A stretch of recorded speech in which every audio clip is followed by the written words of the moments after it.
go. Hello, my name is Alan, and today I'm facilitating the second of 4 sessions. We've settled on 4 sessions of Against the Dark Conspiracy, my game of espionage, supernatural espionage, using on this occasion a scaffolding of various bits and pieces drawn from Night's Black Agents. So this is Night's Black Agents without those rules, I guess. This game, like all of my games really, is organized as part of the Gauntlet RPG community's online calendar. If you don't know about the Gauntlet, please do search us out at Gauntlet-RPG and you'll find out all about us.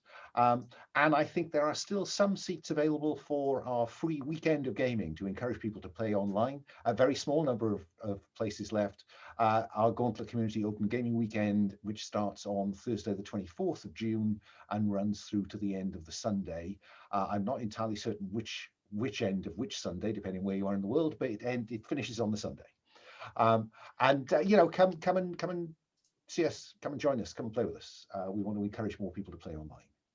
I'm not going to say much more about where we are. We'll deal where we left off last time and where we might go this time once we've had introductions. So let me go. I'll go in character keeper order because I lack imagination.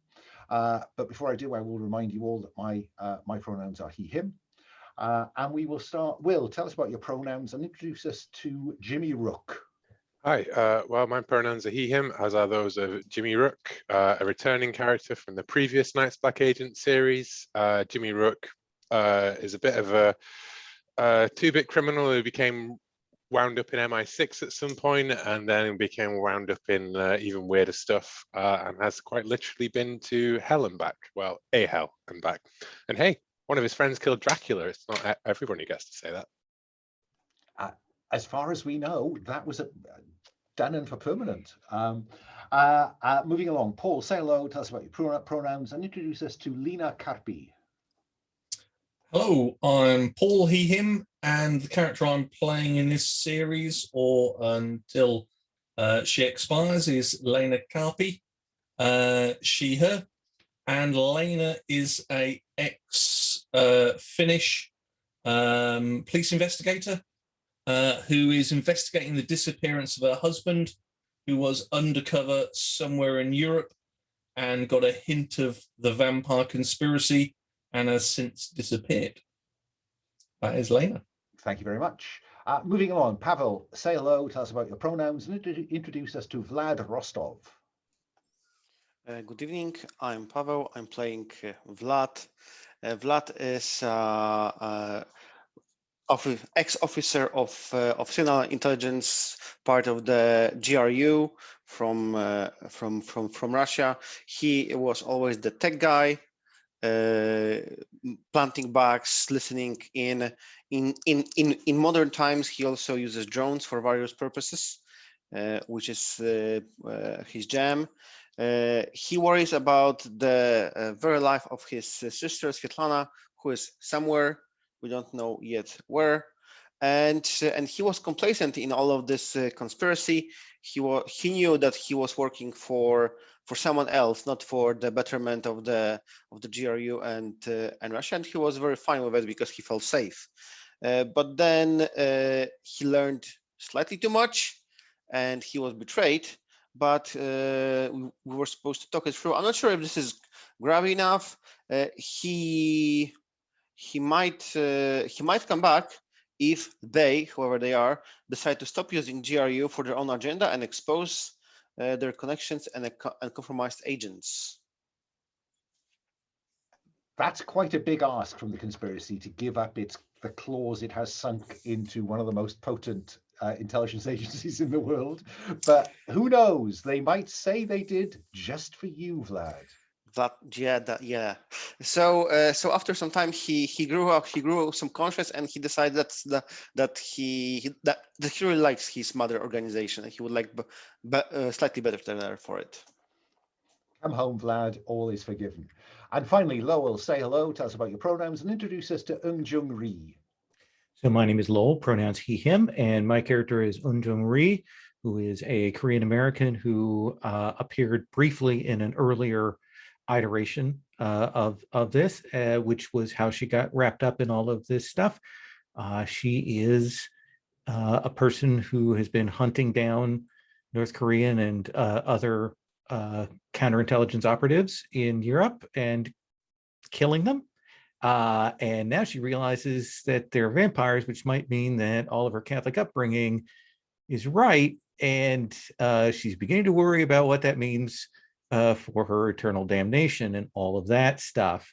And that's who she is right now. She is a little distant in terms of her anchor, in that it's the teen son of a former colleague of hers rather than a family member. Yeah, but when you're in that kind of job, you hang on to the few connections you can. So this is our mismatched group of would-be vampire hunters. Last time on Against the Dark Conspiracy, they successfully extricated a suspicious businesswoman that Jimmy has heard of before, and the others have now been briefed on, from a villa owned by, again, a suspicious company called AgroWealth in Jordan, in the Middle East. And they extricated her, despite the apparent efforts of some supernatural entity to take her out. And she made them an offer.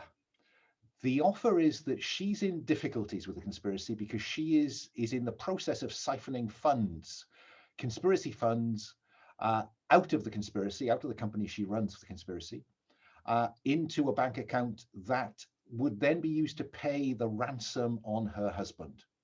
And her husband is in Dubai, last seen in Dubai, and she has a kidnap video.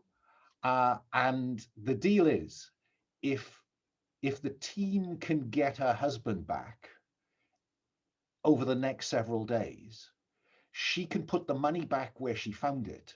No one need be any the wiser with any luck.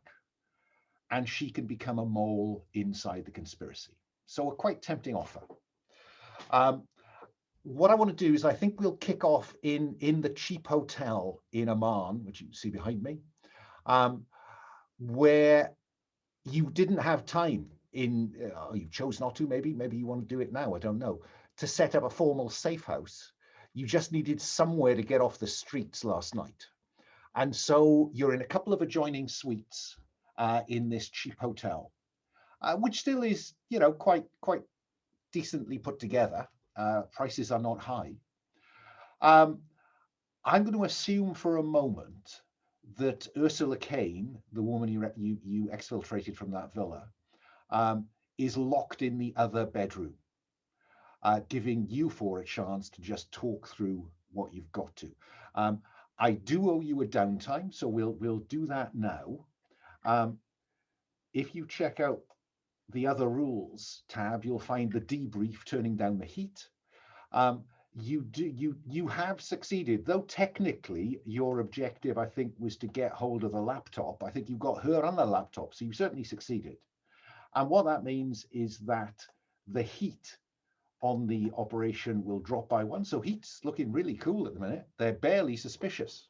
They're just as suspicious as they normally are.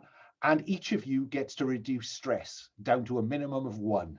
Never drops below 1 because of the business you're in, but everyone gets to recover 1 point of stress.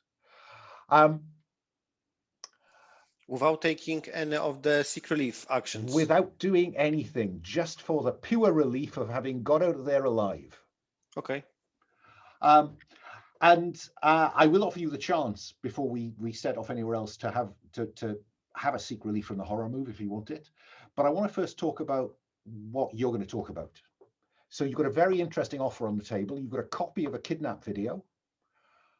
What's the conversation I hear, Lena? Oh, you are muted. Indeed. I think it's discussing with the other members whether we should extract her husband, because I believe that's the right course of action to do. This guy's in peril. He could indeed be a scumbag, and probably is a scumbag. And the sort of counter argument I will say when people just say he's just a scumbag will be that we are turning her quite well, and I think she could be a viable asset. But clearly, for that to happen, we need to do something for her. And it's fair to say at the moment she thinks that you are the CIA, which is a good cover to have if you can maintain it. I will tell you, Lena, that the story of the kidnap is a little bit suspicious to you. You know, the fact is that kidnappings like this just don't happen in Dubai. If you're a foreigner in Dubai, you don't go anywhere where security is poor. So, you know, your first instinct is that whatever tent that video is showing, he wasn't taken from Dubai. The suggestion might be that either he traveled somewhere more dangerous, and I mean, there are plenty of places just across the Gulf. There's both, you know, the dodgy end of Pakistan. Iran is across the water. It's not far inland, relatively speaking, before you get to Afghanistan. So Yemen is reasonably close. Oh, go the other way, indeed.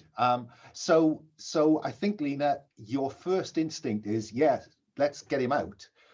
But people don't get kidnapped off the street in Dubai. That just doesn't happen. Eun-Jung, what's your contribution to this conversation? I'm gonna assume that Jimmy has given us at least a cursory version of who this woman is in the grander scheme of things. Yeah, I mean, this isn't your first meeting together as a foursome. You know, you've got a little bit of history off screen before this, which we might uncover in play. And so I think that the conspiracy board that we know exists is available to all of you. I say, I can certainly understand where you might be coming from. There's a certain resonance in the vanishing of a husband here. However, this woman is a horror show. Her husband is a horror show. These are terrible people who have been instrumental in things. And if like they were the usual evil agent, I would be certainly more in line with you think. But she's an ancient, horrible, mad scientist person who's in charge of a multinational. I think we should walk with a hair trigger. Like, yes, I think it'd be great if we could turn her, but the moment that there are any doubts, I think that I put a bullet in the back of her head and then cut that head off and then start working my way down. Those are my thoughts. And there's a kind of cold look in Eun-Jung's. You know, is this her thinking about how she can set the moral balance back, given the terrible things she's done? This is a person who's worse than I am, and that's a little hard to find these days. And so, yes. Okay. An observation for you, Eun-Jung, on that video is your first instinct is that those kidnappers are not Arabs. You know, for a start, the way they wear their keffiyeh, the head wrap, to disguise their faces, just that isn't the way that jihadis wear it.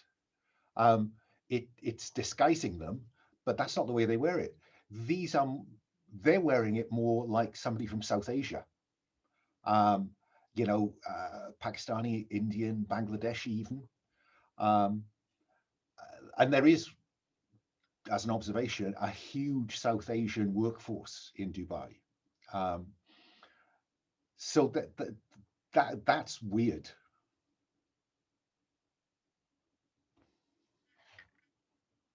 And I will mention that and say to Jimmy, do we have anything from the board that has a Southeast Asian connection, Malaysia, Indonesia, anything like that?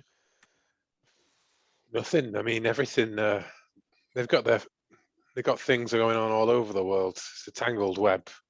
My mate Peter, he would have been able to work it out, but I mean, he's gone now, and just left with us. But nothing South Asia. We did know that they were funneling some money to Dubai, and and I'm guessing Miss in the other room killed to keep that a secret. Can I, just in case we've got a difference of definition, by South Asian, I mean what used to be in the old days called the Indian subcontinent. Okay. So I'll say, well, I'll run down what I can and see what we can find above and below board from agri wealth in Pakistan, India, Ceylon, all of that. They had people out. They had assets out there. I know that, but that was, well, that was Henry's lot. I think at the end of the day, hard to tell where one begins and the other ends. Get a kind of a cold look on my face when you're mentioning Henry. Yeah, let's not go down that road. Vlad, what's your bit of this conversation? What's your feeling at this point?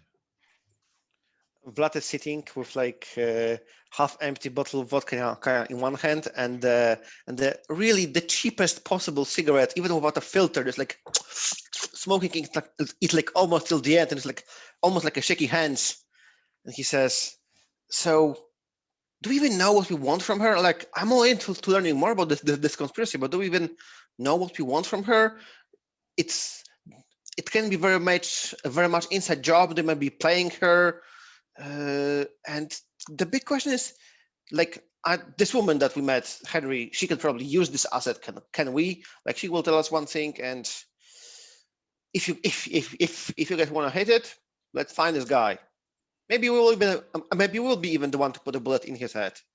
But the question is, what do we want from her? Next one. Anybody want to step up with what's the potential benefit? I mean, Jimmy will reach over and take the bottle of vodka from Vlad, pour a glass, then hand it back to him. Yeah. I mean, she knows everything, Vlad. She took what these things were, and she put it in people and made them, I don't know, they moved fast. They took a lot of bullets. She's had her finger, she's deep in here. We turn her, we flip her. She could blow this whole thing wide open. I mean, I would love to know which one of those blood-sucking demons is messing with my GRU. So, yeah, there is something we could learn from her. She might know. I'm all in. And if she doesn't know, she knows who's getting the money, Vlad. Eun-Jung? I think another thing we need to establish is why she's so interested in getting her husband back. It's not to be totally cynical, but I'm going to be totally cynical. And it seems to me that there is more than the true love that I know motivates Lena at work here. Willing to cross Sagrawell for it. Exactly. Vlad, on the screen beside you is the video that you've been looking at, the kidnap video, and just you notice something peculiar, in as much as where what looks to be the tent flaps come together behind this little kind of victim on the chair. Surrounded by these supposed jihadis, there's a point of reflection almost between the kind of edges of the tent flaps. That it just looks like it's picking up something, but it doesn't look like sun reflection. It doesn't look like a kind of natural reflection. And as you zoom in on that area, it's clear that that's a mirror reflection. And it's a mirror reflection of a curved mirror, which seems odd. Do you want to investigate what that reflection might be showing you? Of course. Well, let's have you roll to investigate then. You have surveillance expertise as well as the technical expertise to blow it up and enhance the picture. So you're with expertise, so that's the central dice and the orange dice. You can always include the stress dice. I will give you a chance to seek relief from the horror before things get really dangerous. Yeah. Oh man, I'm just like really curious. Does anyone know if the Russia have like their own Alexa? Oh, I'm sure that you have the technical skills to have reprogrammed Alexa to speak Yeah, Russian I'm to just you. thinking like what would be the cool name for it? Natasha. Natasha. Natasha. Yeah. So I think we see like he's like he has like both hands busy. So he like looks at the laptop and he says, Natasha, enhance, enhance. Yeah, enhance even more. I'm now seeing that scene at the early on in Blade Runner. You know, left, left, left, enhance, right, rotate. And the bizarre thing is once you've run all the enhancement software you've got on it, Vlad, is it looks like a reflection Wait, of I us. need to roll the dice. Oh, you do. Sorry. No, that yes, I should. I'm too So this excited. and the yellow and white. Okay. Sorry, I need to. Oh, will you look at that? So you can. I'll tell you the basic, which is that it's a reflection of what looks like a sofa, which seems odd. You can ask me 2 questions.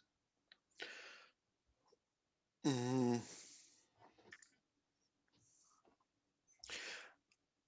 I'm really curious to in addition to doing this, to also like inspect maybe there is some like metadata hidden in the video, because I want to like ask the question, is he still in the hotel? Do I get the feeling that he's still at the hotel over there? Now it's difficult for me to give you a simple yes no. I can tell you that when you look carefully at that reflection, there is a sofa which has it's a very luxurious sofa reflected in that mirror. So probably and going that's to like track certainly that. Now you could ask me a question of, are there furnishings like this at the Burj Al Arab if you wanted to? That could be your second question. So do we count that I wasted my first question? I don't know, because I didn't No. get. I'm telling you that this is a very, very, very, very salubrious reflection. Okay, so this is very high class. You want to know from me, is he still in that hotel? I can't tell you that unless you ask me another question. He is certainly somewhere that is not the desert. I'll be clear about yes, that. I'm really curious to like identify this luxurious sofa and find out the clientele who bought it. Maybe it's like very exclusive and stuff like that. It is incredibly exclusive and is sold only to one place in the Middle East, and that is the Burj Al Arab Hotel in Dubai. Mm-hmm. So the tent is a mock-up. Okay. Mm-hmm. Just Vlad just looks at it. What a sloppy job with recording. I could have put the stand better in this room. Absolutely. Amateurs is perhaps what you sense. Yeah. But you did roll a 6, which means that you gain intel, but you also get to roll for stress. Congratulations. But you stay cool on that one. So the thing that worries you, Vlad, is that this appears to be another layer. So, you already thought you had 3 parties at work here. Now it's not entirely clear who one of those parties are. Who exactly are these kidnappers? What is their motive? So, Jimmy, come to you last. What's your spin? What's your take on all this then? Okay, knows well, Linva. What's she called? Bloom. She knows everything. She's been here since the start, and whatever it takes in it. When Vlad says that they're still in the Burj Al Arab, I'm like, well, maybe we can make this CIA thing work, because clearly she's gone a bit rusty in her older age. She hasn't even spotted that it's the same bloody hotel. Well, I mean, it did require significant technical skill. That Oh, I know. enhancement. I'm just being very condescending Oh, I towards see. I see. the Kate. Um, It And- does suggest one thing is it's very clear that she is out on her own because she couldn't call anyone else to help her. Because if she had called in any kind of assets or resources, they would have spotted this. So this Oh, does confirm to us the position that she's in. And I'm pretty sure the things they've got could sniff out a drop of blood in an ocean.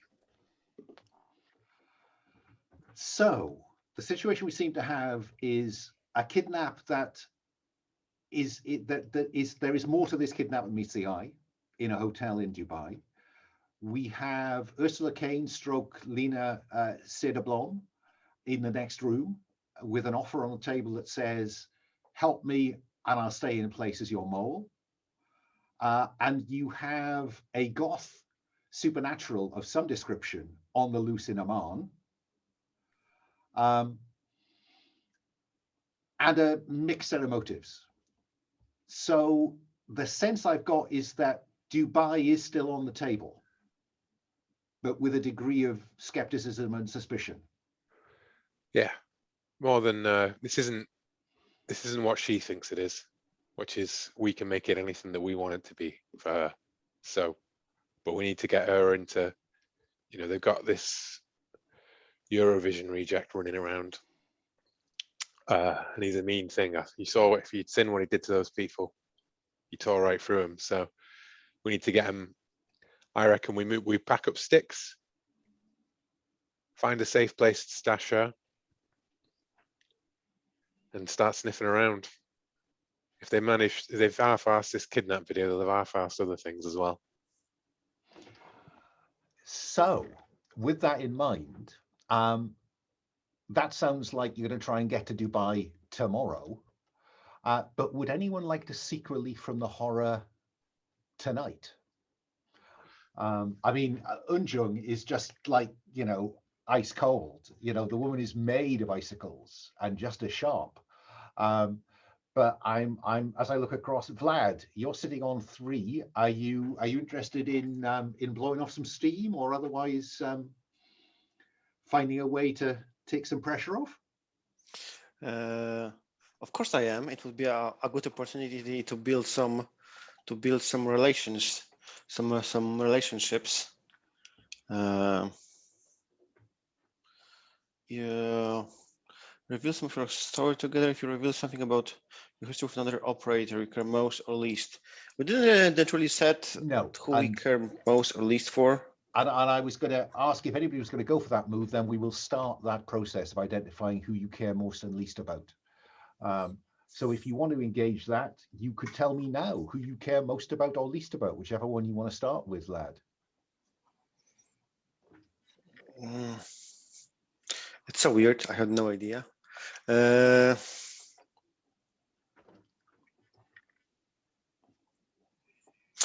Yeah, let's say that I think Vlad cares the most for Lena.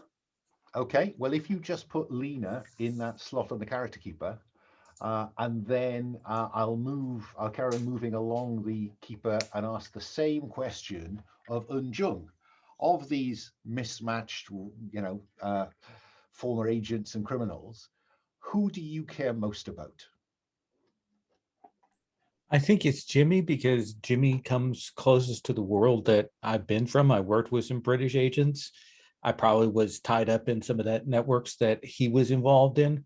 And so it's as much as anything I've known him the longest. You don't need to come up with a reason because we'll reveal that in play. But for the moment, simply say, Jimmy. Jimmy. Let me roll around to Jimmy Rook and say, what about you? Which member of this team do you care most about?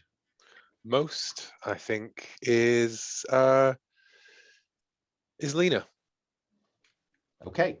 And it's deliberately written as most and least, not to the end of Earth and not at all, right? You trust one another with your lives. It's just if push comes to shove. Lena, what about you? Everyone loves Lena. Who does Lena Only care that most carried about? over to real life. I I think I'm probably going to say Vlad, and probably sort of two reasons. There was the recent, he was with me in the car, and that's not saying anything against what the other characters did, but I've got a more recent connection. And also I'm Finnish, which puts me geographically and culturally quite similar. Okay. Both Really enjoy a vodka. Yes, indeed. Clearly, Finland has the best vodka. And Vlad knows that. So put Vlad in that slot, and let me move along to Vlad and say, well, okay, if you care most about Lena, who do you care least about at this point?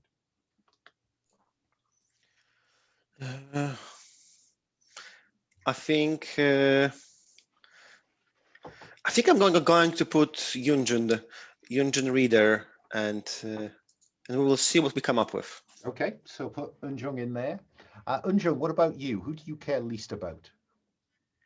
Oh, definitely Lena. She's a cop. Indeed. And once a cop, always a cop. Moving round to Jimmy, who do you care least about? Eun-Jung. Right.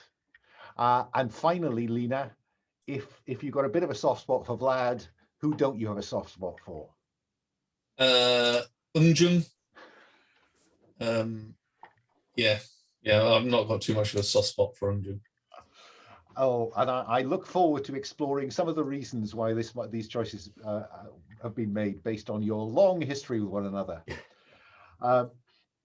So let's, now that we've identified somebody, Vlad, let's have you seek relief from the horror by revealing some of your history together. Which of those two people you've selected do you want to reveal history with? Let's explore why Vlad doesn't care so much about Eun-Jung. So let's go with this. And let me remind you that you have history going back some time. It predates your involvement with the conspiracy. You've known each other professionally or however else. So automatically reduce stress by 1, and then roll a d6 to see what we get out the end of this. Or do we first go through these questions and yes, please. Frame it? Well spotted. So pick one of those. Pick only one. Yeah, let's go with. I think it's very fitting. Recollection of the time they saved you. Okay, so tell me about the time that Eun-Jung saved you, Vlad.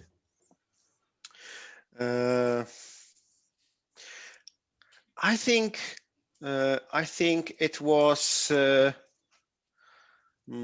think we were in Europe somewhere, probably like a big city. We were probably on an operation, probably like all 4 of us, but mostly this was about us because we were maybe like having to do like, I'm thinking about it. I think we had to like steal something from the like auction or something, or like buck someone. Oh yeah, plant a buck on someone on the auction. And things went to mess. Well, Vlad isn't the best guy to send incognito somewhere, and Lena wasn't available back then. So Vlad decided to go in where Eun-Jung stayed and kept watch for the crossers. Yeah, and Vlad messed it up. Just like slightly, but things went ugly, and yeah, there is no saying that her shooting skills saved his height, but I think, do you want to like frame it as a scene or not? Like, or I mean, if you want to do that, I mean, frame it as a flashback if you like. Just set it up and just have a quick exchange. Yeah.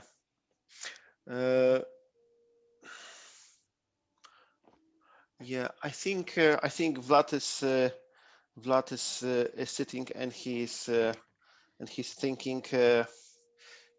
So, Eun-Jung, do you remember this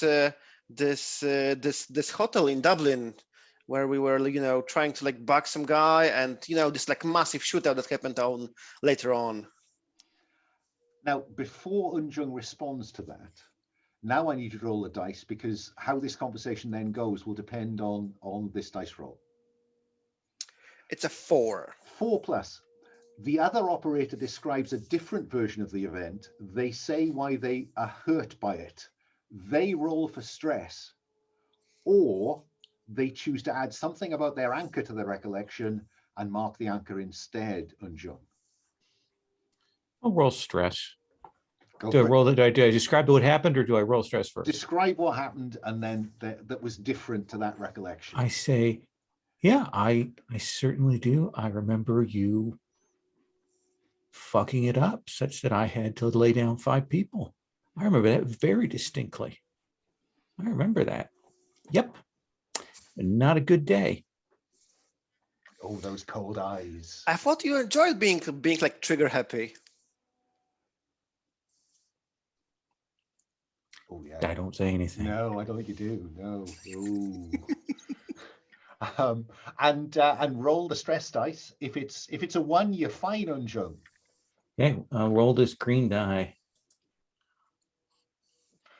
This woman has ice water where other assassins have just lukewarm water. This woman is solid ice. She is packed with Freon. Wow. So that went well. Now everybody else is on 1 stress, so I'm not going to ask anybody else. Where are you going to stash? Ursula stroke Lena? Not Lena. I've forgotten her name. Kane. Lynn. Thank you. I think it's foolish to leave her in Oman. I think it's finding a safe house with perhaps a local contact who can sit her while we do our op. But not here in Jordan, somewhere else. We have a semi-local colleague in Chapstick. Yeah. We could Aha. we could also send her to this conference she was supposed to. They will probably not pick her up in the public. I don't know. The conference I is in don't New want her York. on her own. Well, we've got the thing I definitely don't want to leave her around here because there's Mr. Goth walking around, and who knows how he could find her. I think further away from where she's known to be is better. And here's the other thing: Chapstick is already like linked into some of our network. Let's pull in somebody clean and free, get an asset handler to hold her for a few days in a safe house somewhere. That would be a good, Chapstick is a hacker, as I remember. Not necessarily good on the people skills. Whereas if you were to define call on a contact who is a handler, that might be the ideal kind of person. I do like bringing Chapstick back, but she's also in Iran, and I'm not going to try and get her into Iran. Say, I don't know an asset handler, but I do have a black bagger who could put her away for a few days. Put her away for a few days, yes. Somebody to watch her somewhere, yeah, that's fine. Okay, then that's what I'm going to do. So spend a point of stress, i.e. mark stress, to call on that contact, give them a name and some pronouns, and select their expertise. Okay, stress here. It's early days, but anyone who goes on any of those contact lists will ultimately be susceptible to being blown by the conspiracy as they come after you, but that's some time away yet. Let's see.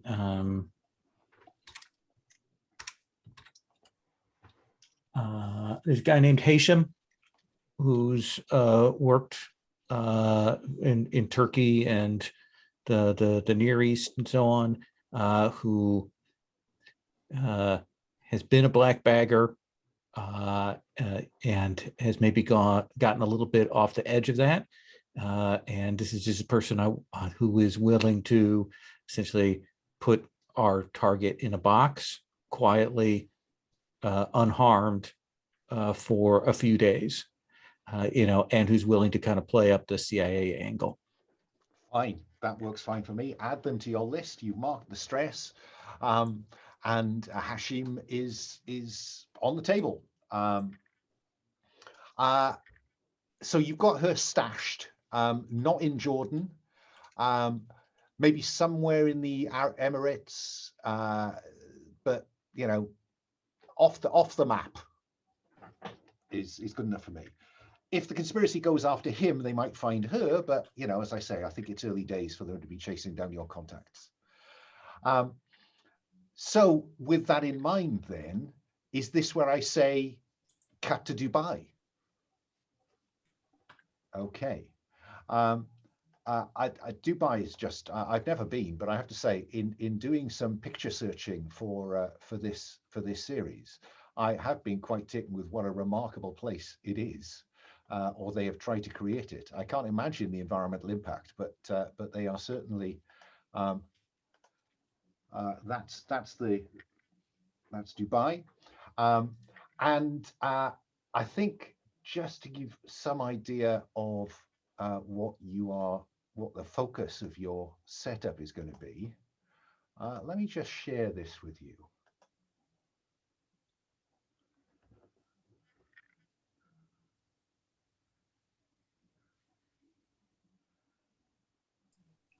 I cannot get over how this looks like Spinnaker Tower in Portsmouth. A lot more expensive to stay in. Yeah.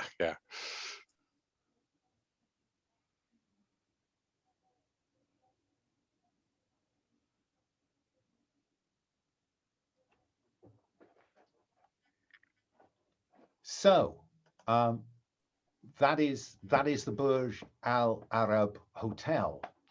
I can get rid of that now. But let's pick you out a safe house before we do anything else. If you go to the operator sheet and just look at the far right, just beyond Eun-Jung, you will see the safe house. And let me go the other way down this. Now, back in the day when you were still with the agency Eun-Jung, this would be a very salubrious location. And I'm not suggesting anywhere in Dubai is really rough, but it is not salubrious. But what else can you tell me about it? What is this place like? It is a yacht and boat storage place. This is where the International put their boats to dry dock in cold storage. It's a little ways in. Some of these are boats that have been repoed and things. I don't know if you've ever seen a video of the woman going to the car lot in Dubai.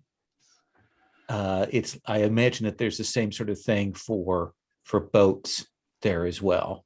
Now, just so I'm clear about this, and then you can maybe put a couple of sentences in that slot in the character keeper. But is this one of those boat storage places where they kind of lift the boat out of the water and put it in a slot? Yeah.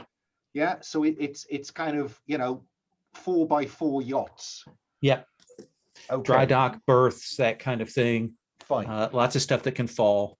Exactly. But this isn't something you're going to leap into and drive away in anytime. No. Okay. So put something about that in the what's this place like? And then let me look along to Vlad. Vlad, who's vulnerable nearby? Who could catch some flack if the conspiracy find you and hit this place? Who are the innocent bystanders at risk here? I have no idea. And the options, I have no idea. Is the it people who run the yard, the customers? Is there a homeless people who live squat nearby? Is there a hostel for visiting workers around the corner? I'll take this one if you want. Go ahead. Yeah, I think this is just near here is the world where really rich people have those. They made it all out of sand, didn't they? Oh yeah, just off the coast. Yeah, it's down there. I think they have to pass by the front of this place in their yachts if they're going there. So yeah, quite a narrow waterway. This is quite near the entrance to the world, I think it's called. Right. So yeah, it could be David Beckham. It could be anybody.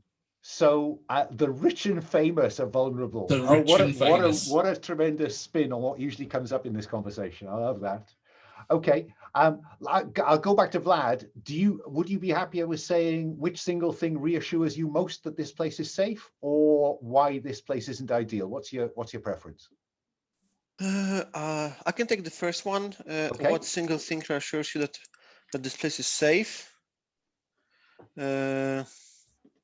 You know, is there an advantage it has? Is there something? If you imagine trying to attack this place yourself, what would make that difficult? Is one way to come at this. I think it's social stealth. It's like quite inconspicuous. There is like some traffic over here. People are coming and taking their yachts, and they are putting new ones in place. So it's not really weird for some people to like come in and maybe like sneak into one of those yachts. So we don't have to like really like sneak in by night and leave at the morning. There is some traffic over here, and this is like just like a well hidden in plain sight almost. Okay, hidden in plain sight, lots of comings and goings. Yes. Yeah, fine. Because presumably there are people coming to look at yachts that maybe they are interested in taking off the hands of the repo man. Maybe there are people coming to check on, the rich coming to check that their yacht is in decent storage. The people who work here coming and going, lots are coming and going. Yeah, hidden in plain sight. Thank you for that. And finally, let's go on to Jimmy. Why isn't this place ideal? What's the fly in the ointment? This place isn't ideal because we're on the route to the world, and therefore see above. Yeah. And therefore any noise is going to be loud, magnified massively.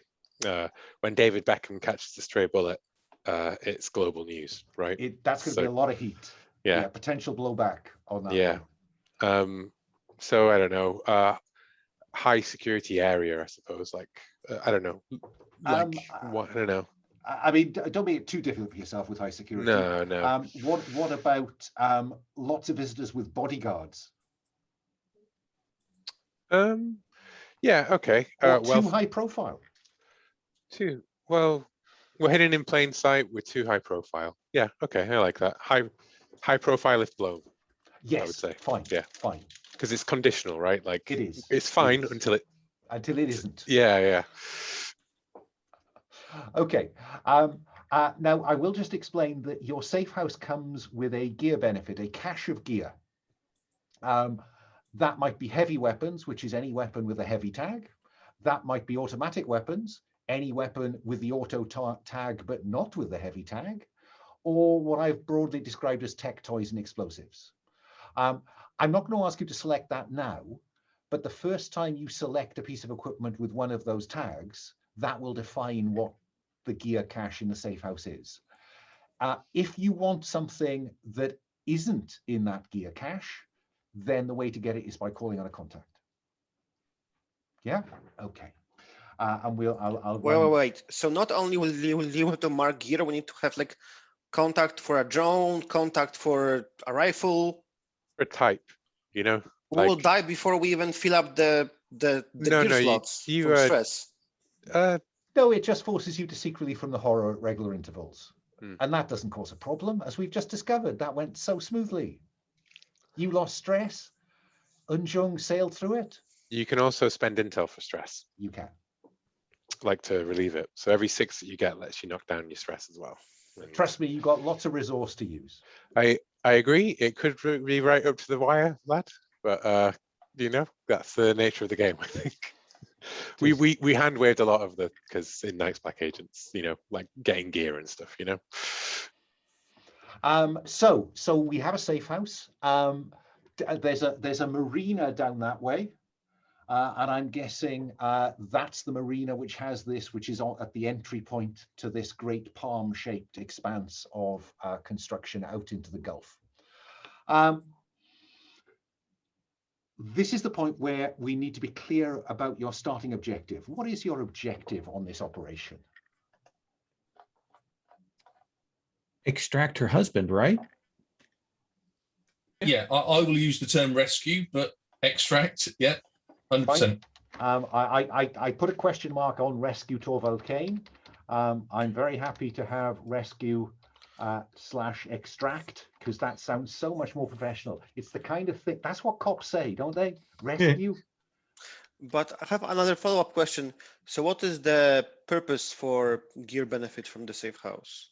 Say it again, sorry.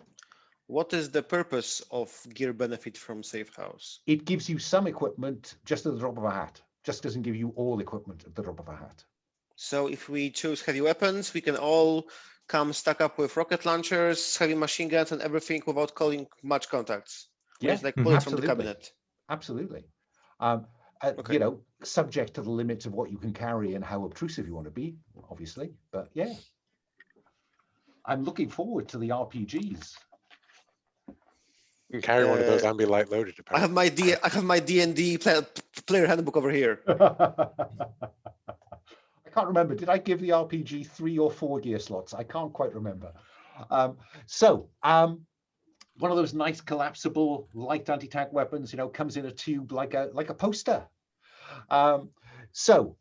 We have a safe house. We have an objective.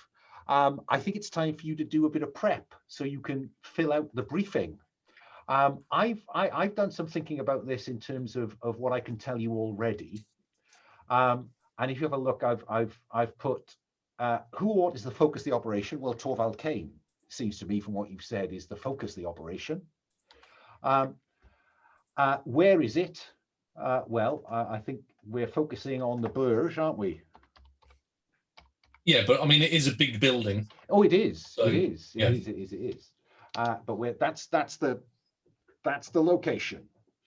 I think that you are likely to find. I mean, in terms of the opposition, I think that in terms of hotel security, they are equivalent to organized crime goons. Yeah, they are professional, but they're not paramilitary.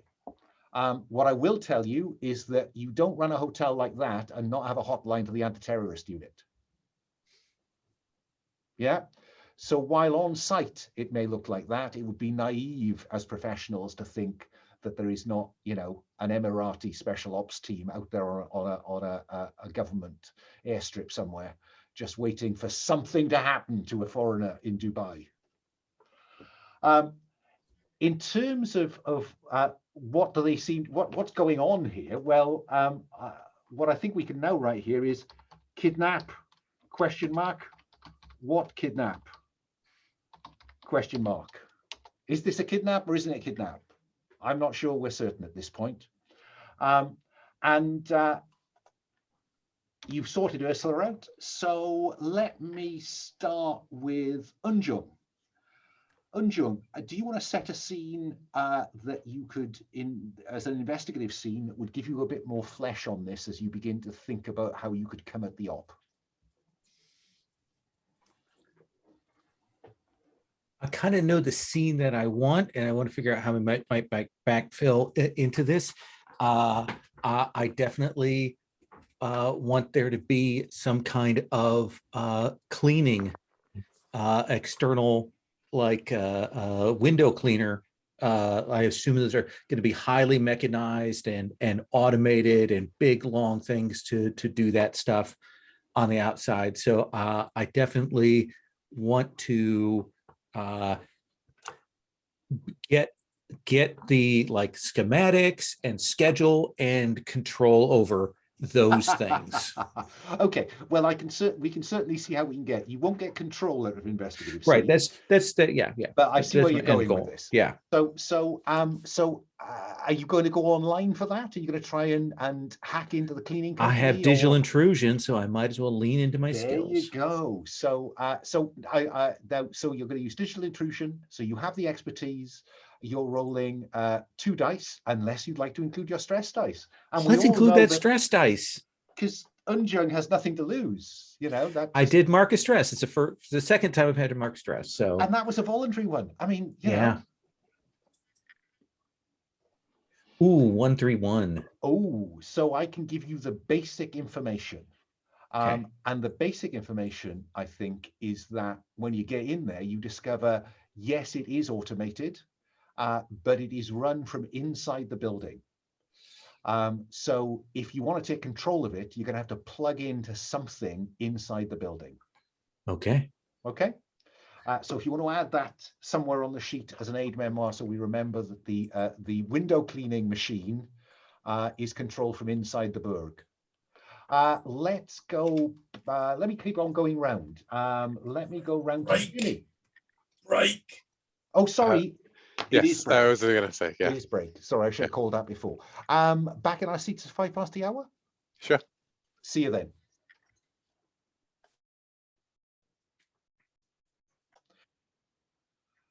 Okay, back from the break. And I can't remember which way I was I wanted going. to suggest that maybe Vlad will try to find out where he is, and then maybe we'll see what the other guys can do.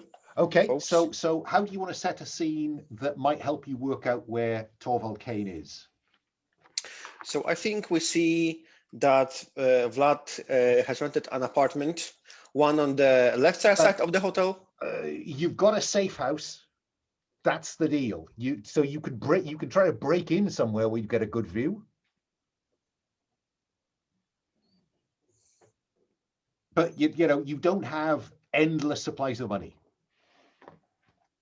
You could call on a contact to get you an apartment where you want one. Okay.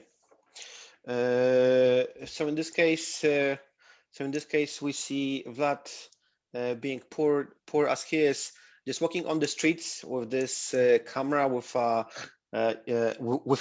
wide Canon lenses, this like massive, very expensive lenses, and he's as every tourist taking pictures of the hotel, and then we see he like takes a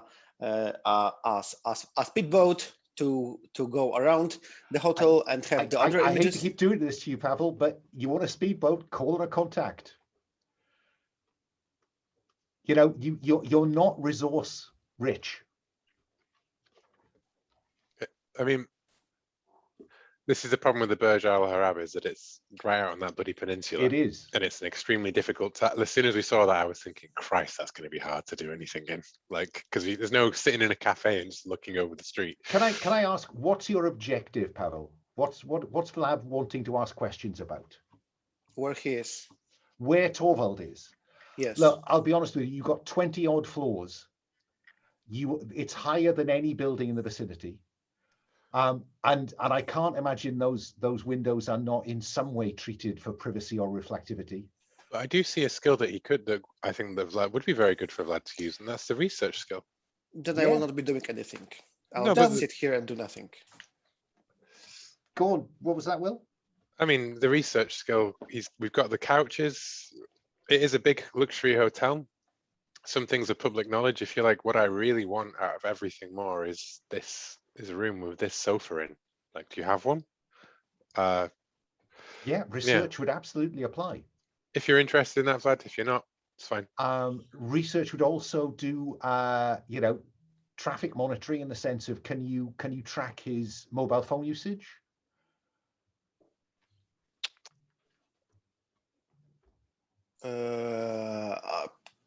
I had no idea how to do it, so I'll pass. Okay. Okay. Moving along to Lena. How do we see Lena trying to add some flesh to this? Lena would love to get a job as a receptionist, being multi-linguistic, and I think her good looks and persuasion skills. So I think with a good CV, I could carry myself off. Okay. Now, the CV, does this involve creating a cover for yourself as a well-practiced Northern European receptionist? Yeah, I think I'm going to need a forger here to I think you might generate me a background. Now, I think you might. is it okay to use John Stone, Vlad's? Because clearly, you know, when we're in the safe house and I'm sort of suggesting my plan to the others, I'm more than willing to pay the stress cost, but could Vlad put me in contact with John Stone? That's perfectly legitimate mechanically. Forger par excellence, who should be able to knock up a digital as well as a digital background. So if they background check me, that should be fine. And DTP a convincing CV. And in fact, make sure that you've got all the paperwork you need for that to get across the bridge in the first instance, because the bridge you can see in the background there is private, so it's guests and visitors by arrangement. So yes. Now you can either use persuasion here, or that paperwork, that background, will grant you temporary use of the disguise expertise. That's the positioning that cover gives you. I think I'm looking for something a bit more long term there, rather than just on that day getting past security. So I think persuasion. And if it goes well, you could get a job. Exactly. So I think persuasion. So I'd like to say the forgery will get me an interview, and yeah, basically the job's mine to lose. Indeed it is. So you're rolling with expertise. Would you like to include your stress dice? Yes, I believe I will. So And 3 dice in total. Yep. Oh, that is a 3. But just to be clear, you are a handler by, I've just noticed that we've got a couple of ticks on there that shouldn't be on. You are a handler by specialism. Do you want to spend a point of stress and mark handler for this session to improve that outcome? I will. From a failure. So stress goes up and I mark the specialism. And you what does that look like, when the interview is not going terribly well?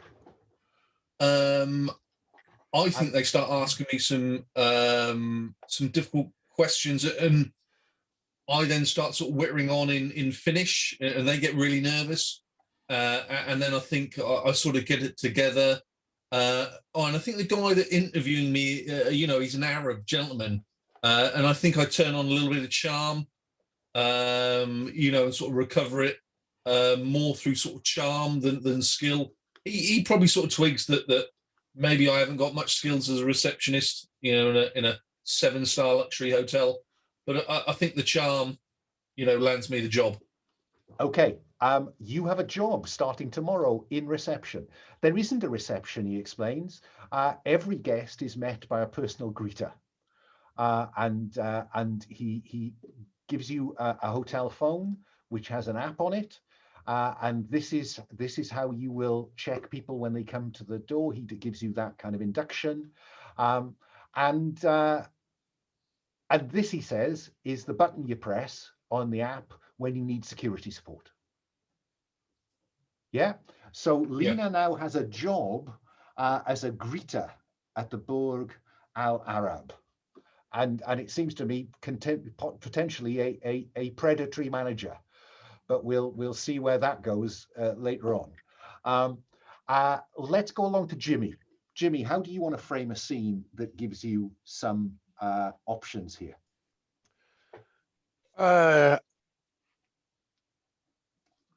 I think that this might be, well, I can think of a way to get the rest of us in through the door. Well, share it by all means. Yeah. Do you have an idea for that as well, Lowell? I do, but I'll give you mine, and yours may be better. Okay. Contact to do phone intercept from the main hardline, and then we do some long range stuff, a couple of shots to damage the window washing apparatus. We intercept the call when they call for service, and we go in as techs. And you even have the technical skill to both hit the hard line and look convincing when you get in there. Yeah. If we could do that in Vlad pairs. packs the toolbox. I could take Vlad in with me. I could take you in with me. I don't know what you have an idea if there's something that you have that would work in parallel or in addition. Well, I was going to find the local drug dealers, because you can bet that there's a lot of stuff with that going into the Burge a la Rab under the down Oh low. yeah. Why don't I take Vlad in with me if you're up for that, because you're the person with tech skills and surveillance stuff, and then you do the drug dealer angle. Yeah. Although I think, with that said, then I think that what I will do is, because I can do that with, I'll call on a do I need to call on a broker, or can my larceny skill allow me to roll to convince us? I need to establish the connection to get in there, right? No. If you say to me that you seek out the local underworld with larceny, Mm-hmm. then larceny gives you the fictional positioning you need. What Lena was lacking earlier was the kind of disguise to just be able to breeze in. Okay. Cool. Then I will do that, because what I'm asking them is, you've got a customer inside. How do you get it past them? How do you make it work? Kind of like, what's the way for people who have got no business to be there, or no business to be in respectable society, to come in and deliver their briefcase full of goodies to Okay. Mr. Chic. So let's have you roll with larceny expertise, stress dice if you want it, to see what they can tell you about how they get illicit substances to people. There's a 4 on the stress dice, so it goes up. It goes up, but I can tell you for nothing that the only way to get stuff in there really discreetly is to not carry it yourself, but to try to get one of the staff to take it in for you. Mm-hmm. And if you wanted to ask me a question that was, well, like who, I could probably answer and give you a name, he says. Well, like who? There is a personal butler who works at the Burge. Each of the significant suites has a butler of their own. So there's somebody on call, 18 hours at a 24. And her name is Asa. And she has she has taken stuff in there for me. We keep her on a retainer. We use her as a kind of mule. And no way she could maybe get some special visitors in, perhaps. Oh, that's a different question. He thought you were interested in getting stuff in. She has to go through the checkpoints. It's just that the security on staff is nowhere near as tough as it is on guests. Once you've got that lanyard, you can kind of just wander across. Now, if I've misled you on that, and that wasn't the question you got, I suppose, I'm mainly interested in, like, there's 4 of us. One of us is pretending to be a member of the staff. I would like to, what's the unofficial way into the building? Like, what's the black market way into the building? Okay, yeah. No, that's right. That's right. A slightly different question, and the answer to that one is that there is the nightly limo. The nightly limo is the way that people get guests, inverted commas, who they don't want on the books anywhere. And there's an arrangement with hotel security that no one searches the limo. I like that. Yeah? Yeah. Does that seem a fair answer to the question you were actually... Yeah, I mean, I asked it broadly because it was just... Okay. Who knew, So it does look like Vlad and Eun-Jung, if all went to plan, have a way of getting in as a repair crew. It looks like Jimmy at least knows how to get in terms of if he can blag his way into the limo. And Lena is just walking across the bridge tomorrow morning. Can I call in a contact to do an extra step here, just to try and crack something out? What would you be interested in doing? Oh, well, go on, Lena, first. Vlad hasn't had a go. He hasn't. So if I hand this techno phone gizmo to Vlad, can he? Because I think Eun-Jung, you need to sort of, the controls for your machine is on the inside. Maybe we could use, this clearly connects to their Wi-Fi on the inside. Maybe Vlad can sort of VPN. I don't know if Vlad, it's up to Vlad what he wants to do with it, but either he could do some surveillance using this device, or he could techno-gizmo it to do whatever you want to do, Vlad. I'm more than happy to give it to you in the hope that you don't smash it. It would be But whatever embarrassing you on want the to come first up with, morning.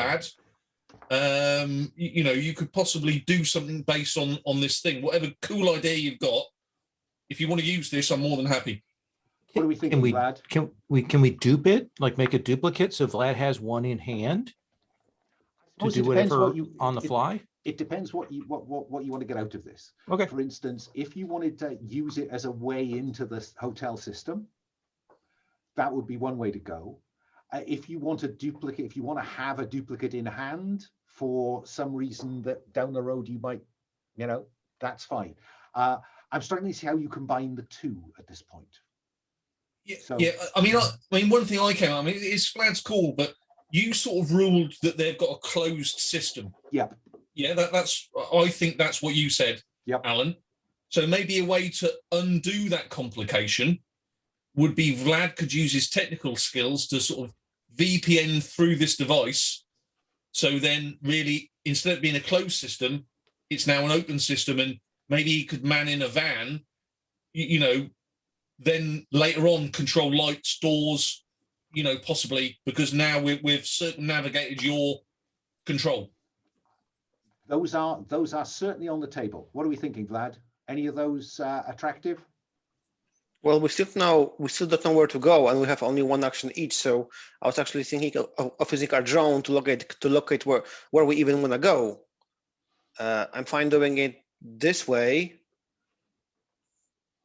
I mean, you could hack the phone to work out where he's staying.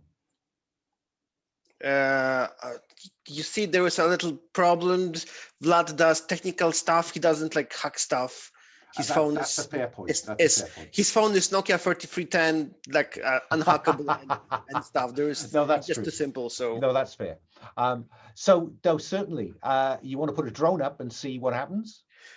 Yeah, I don't know. Like I very much like this idea, and if you guys have can envision any use for it, I can like go with this. But then we'll have to like find where he's staying tomorrow by walking through 200 rooms manually. So no, that was going to be what I was going to spend the contact on, was them finding it, Vlad. But if you which you choose which one you want to go to, and that'll be it. Just so I'm clear, Lena is employed by the hotel, and will be there tomorrow morning, and could just look him up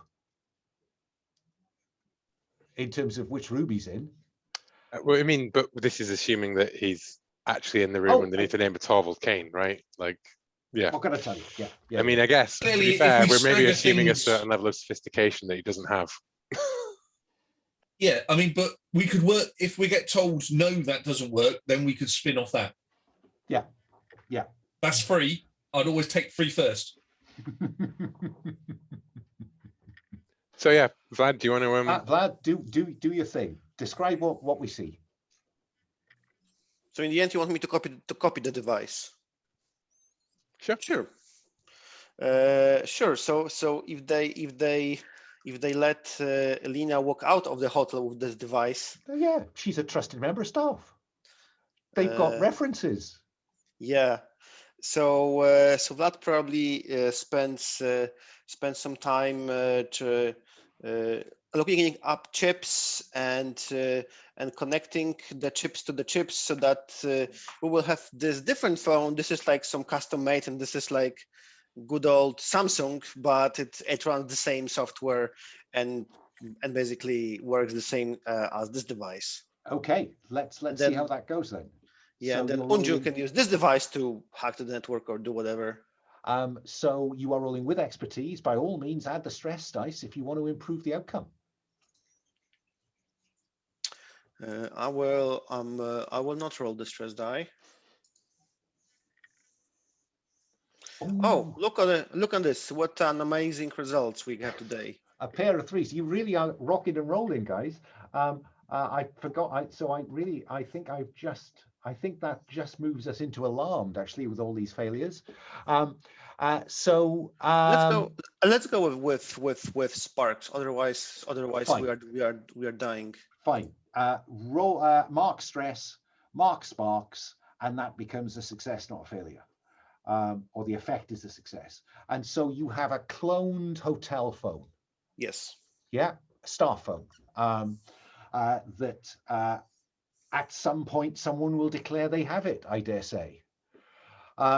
So what we've got then is a nascent plan, which is Lena's the inside woman. Jimmy is going to try and get in using the night limo,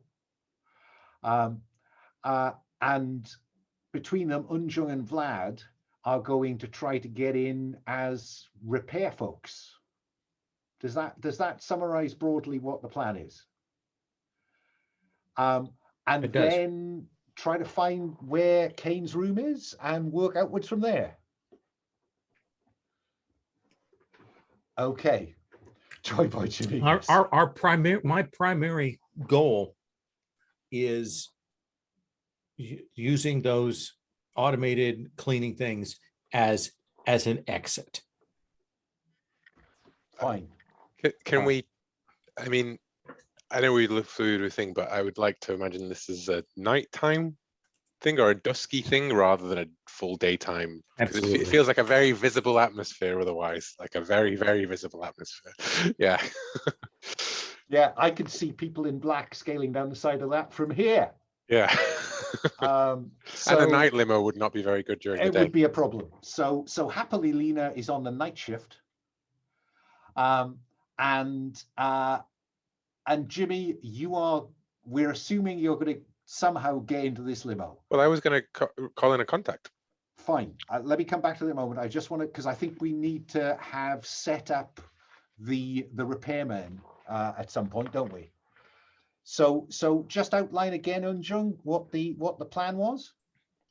Want a contact who's a tapper to intercept and spoof outgoing calls to any of the repair people. Mm-hmm. And I want to late in the day. I'm also assuming these things probably do run at night so that don't disturb people. And I just want to put a couple of essentially rubber bullet kind of shots into some mechanisms there to break down. So they call for repair, and then Vlad and I go in. Fine.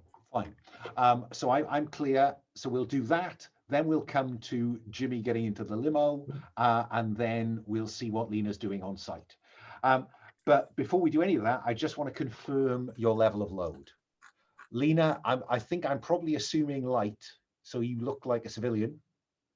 Now, in terms of our would-be repair people, Eun-Jung and Vlad. Medium. I think we can't get away with heavy, I don't think, but we can probably get away with medium. Yeah, heavy really does come down to tactical harnesses or a vehicle, that you can just take stuff out of. What about you, Vlad? Medium or light? I'm happy to go with medium. Okay. I have a toolbox, some vest with like a CB radio, like wrenches and screwdrivers all over. Yeah, that was so. You both of you look like you would be, passers, repair folk. It might be worth now then, Vlad, just adding your toolkit, because we know you're going to do some technical stuff. Eun-Jung, you were going to call on a tapper. Vlad's technical skill can do that for you. Okay. Yeah.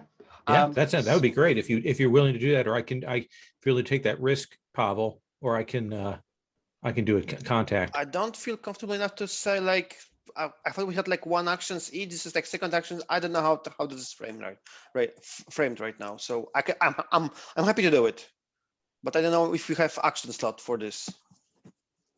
Okay. Well, I think our briefing's done. The op is about to go off. And what I think I'm seeing is Eun-Jung and Vlad near either in a van waiting to go in if you use somebody else to do the work. And I think that we can probably see Eun-Jung is about to select a sniper rifle of some description in order to pick this thing off. Or I'm seeing you around a manhole cover about to hack this thing yourselves. Eun-Jung, what's your view of where you're at? If you don't mind doing the roll, Pavel, I'd rather do that because I think there's less like risk of exposure for us. Yeah, let's do it. Okay. We'll have something to do. You get set up, and I'll get set up to put the shot in. Okay, so let's have you roll with expertise, stress dice if you want it, to get into the intercept the hotel's calls. So you want me to roll? Yes, with your technical expertise. Yeah, I wonder, do I need some other tech to do it? I have the toolkit. I wonder. Toolkit is fine. Toolkit is all you need to deploy your technical skill. It's got all manner of goodies in that toolkit. Awesome, yeah. So I'm probably in the manhole. On the manhole, it's probably like sign, be careful, there's like worker inside or something like this. And I'm doing this thing. Men at work. Yes. Well, hopefully it will go better this time. Yeah, 2 dice. Oh, Perfect. will you look at that? I mean, it cannot go any lower, you know. I think just to reflect that, I think that somewhere we see somebody in the Dubai telecom service saying, have we got anyone working in manhole number 83? Because I've just had a kind of ping back. Now, the only way in this game that you could roll again would be to call on a contact that would give you fictional position to say, yes, but. So I will offer you that opportunity, Vlad.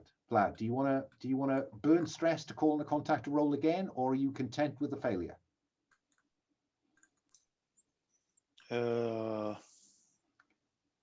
Could become success at a cost. I just need to know whether you want to go down that route or whether you want to roll again.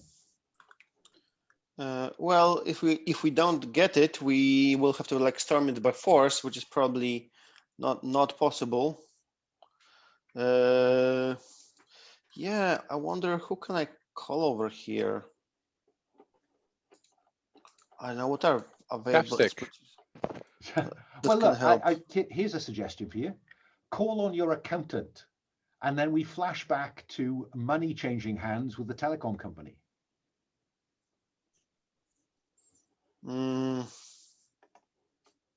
Accountant that can handle your money. Sounds cool. So we have a flashback. Of me. I wonder who is this person. My accountant. I don't have a name. I will think of something later. It's fine. And I think that maybe because this will be a reroll, so there's still a chance for failure. So I think we see accountant paying someone, and then Vlad getting like the specs of the system. So now, oh yeah. Yeah. So yeah, and I'm just going to give you that one because I think that's a cool thing to do. So you've spent the stress, you called on the contact, you now have the intercept in place. Eun-Jung. So do I do a reroll, or because I thought you were trying to avoid a reroll by convincing me it was a cool thing to do. I mean, okay, rules are rules, so I don't know. Reroll it is. Reroll it is. Do you want to put the stress dice in this time? No. I mean, I'm going to probably die anyway, so I can like delay it at least. I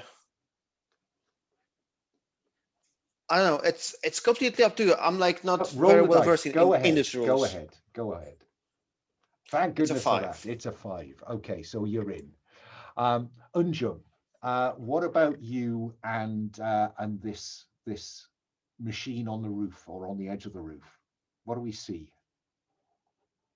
I imagine I am, some ways away with an air rifle, since that's kind of what I need.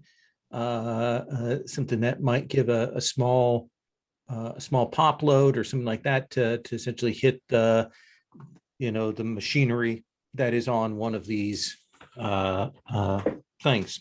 So you're And not jam wanting it a up. sniper rifle in the van then? No. Okay, just checking. I'll let you have that without selecting a gear benefit. It seems to me Okay. that that's something you could buy over the counter if the worst came to the worst. So yeah, use your deadly eye. So I don't think I can take deadly on this, but I just because deadly is about killing people, and we defined it that way last Taking time. them out, yeah, fair enough. But I think if I could take small arms or tradecraft to get the die, Yeah, plus the base, and then I will spend, we'll roll the stress die. what could go wrong? So 1, 2, 3. Oh, 6, well, 6, look at 2, but a 6 on the stress die. So stress goes up by 1, but on a 6, this is as good as it could get. So what do we, how good is good, Eun-Jung? I think it like has a little cascading effect. So we've got not just one of these things, but maybe there's one, and then a couple of levels or 3 down, there's another one. So if we need to, there's almost a stairs of these things around the building. Oh, I'm beginning to see all kinds of possibilities of exfiltration here. So that's as good as it can get. Mark intel, because you rolled a 6. You've Okay. already marked your stress, so we won't worry about rolling for stress. And the call comes through and goes to the company, and there's a problem on number 3 and number 2. They've gone off at the same time. And you need to get somebody around here because we need we're cleaning the windows of the empty rooms tonight. We never clean them when people are in there, but so get here quickly. Well, we have our person say, "Oh yeah, yes." Okay, let's cut to Jimmy. Just like one question. Mhm. If we declare gear now, is it better than we declare it later? I don't know, because I have like 1 stress available, so I can like pick up only like 1 other gear. I don't know. You could pick up. I think I misunderstand the question. You can always seek relief from the horror as long as you can fit it into the fiction as it unfolds, right? Well, we are in the action, so I cannot do it right now. But there's no reason why you can't get drunk right now, or get high, or ball out Eun-Jung. The question is it better to declare gear now, or we always declare gear as we go? I would declare it as you go. I see, when you need it. Okay. But I will remind you again. You are walking the sharp edge of stress. So if you can fit a seek relief from the horror move into the fiction, go with it. Another recollection. It's always possible to tell us something about your anchor and begins to put them in the crosshairs. Lots of possibilities. Let's go to Jimmy. Jimmy, Hamed is the slightly dubious driver of the Night Limo. Yeah. So how are you going to set up Hamed letting you in? Well, I'm going to slip him some cash from our accountant. Mark stress and get in the van. I mean, money talks, especially in Dubai. Fine, I'll let you do that. Mark stress. The accountant has come through with a money order, and you slip him some locals, and that will give you the fictional positioning you need to persuade. Yes. So go ahead and persuade him. Okay. So you're rolling with expertise because of that bribe. Yes, and I'll include my stress die. Okay. And that is a 4. So, and stress is equal to or higher than, so stress goes up by 1, and lo and behold, you are in the Night Limo with a number of other people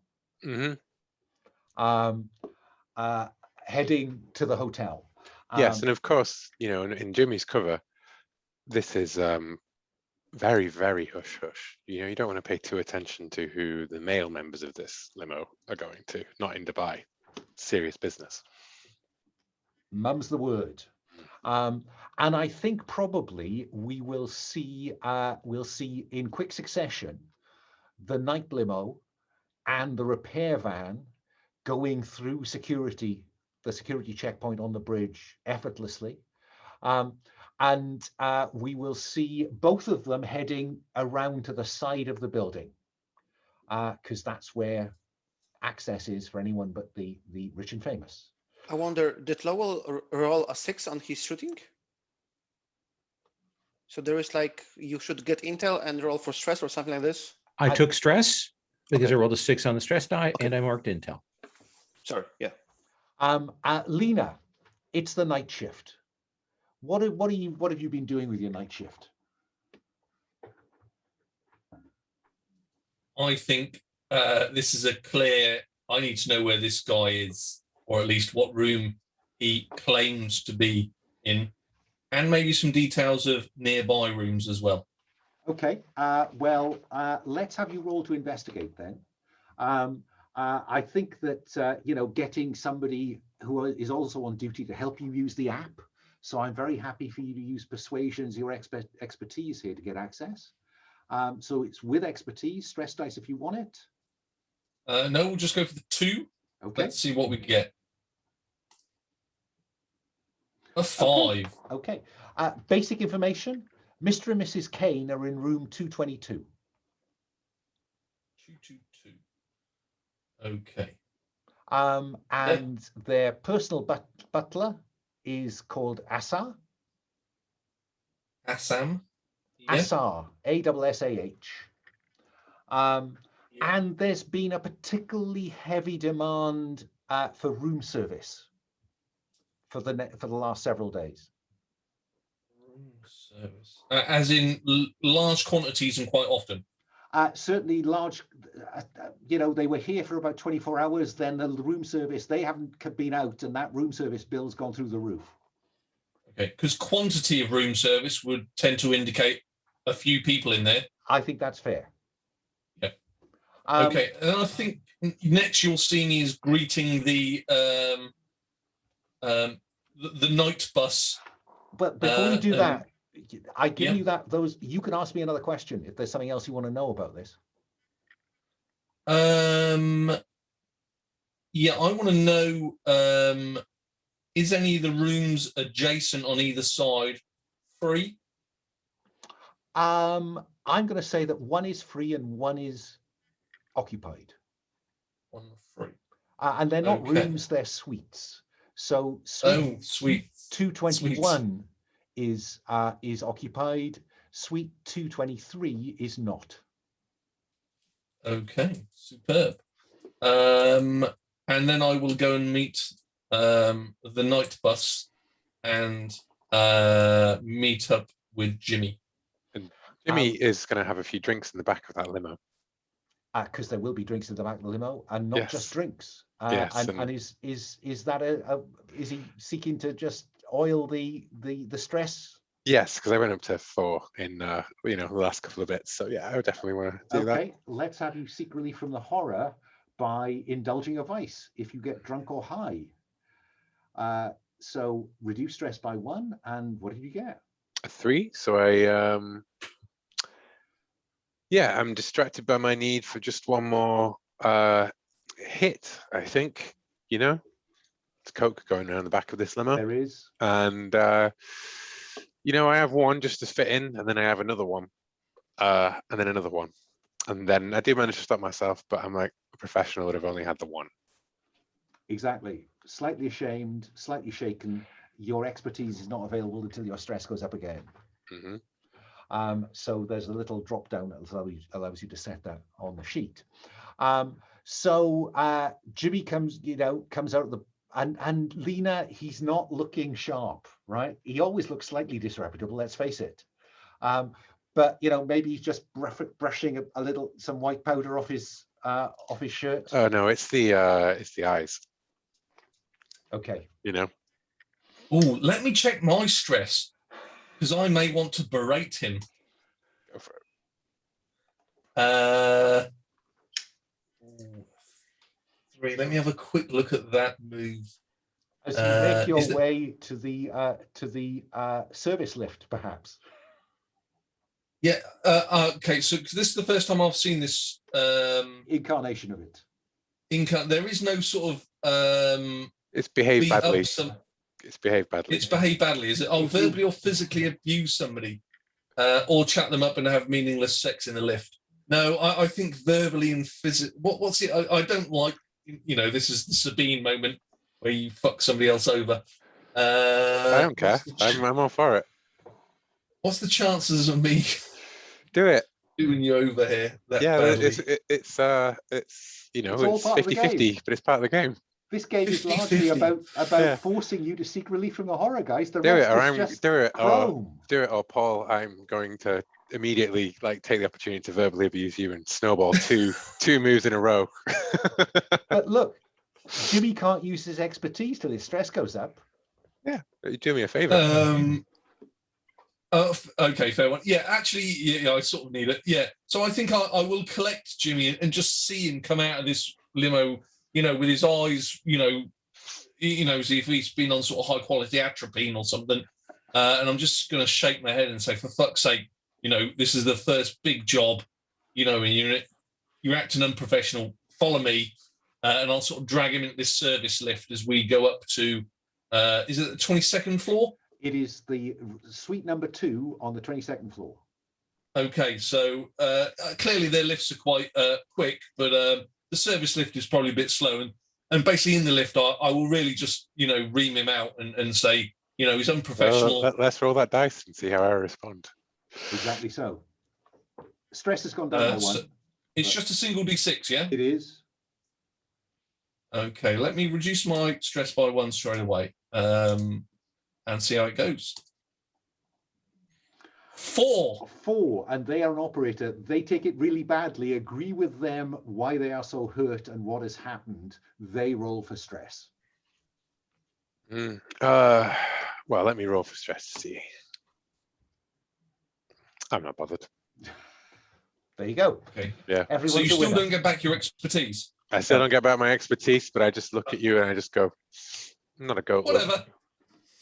I'm not a goat, love. You don't need to hurt me. So, Lena, can I just be clear? Did you wait for the repair folks, or do the repair folks get picked up by somebody else to be sent to where they need to go? I think they're going to need to make their own way there. It strikes me unlikely that somebody from the night limo and the repair folks are going to be in the same lift.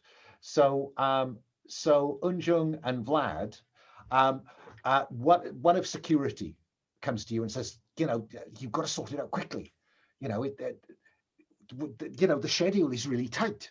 There are just minutes of tolerance in getting these windows cleaned.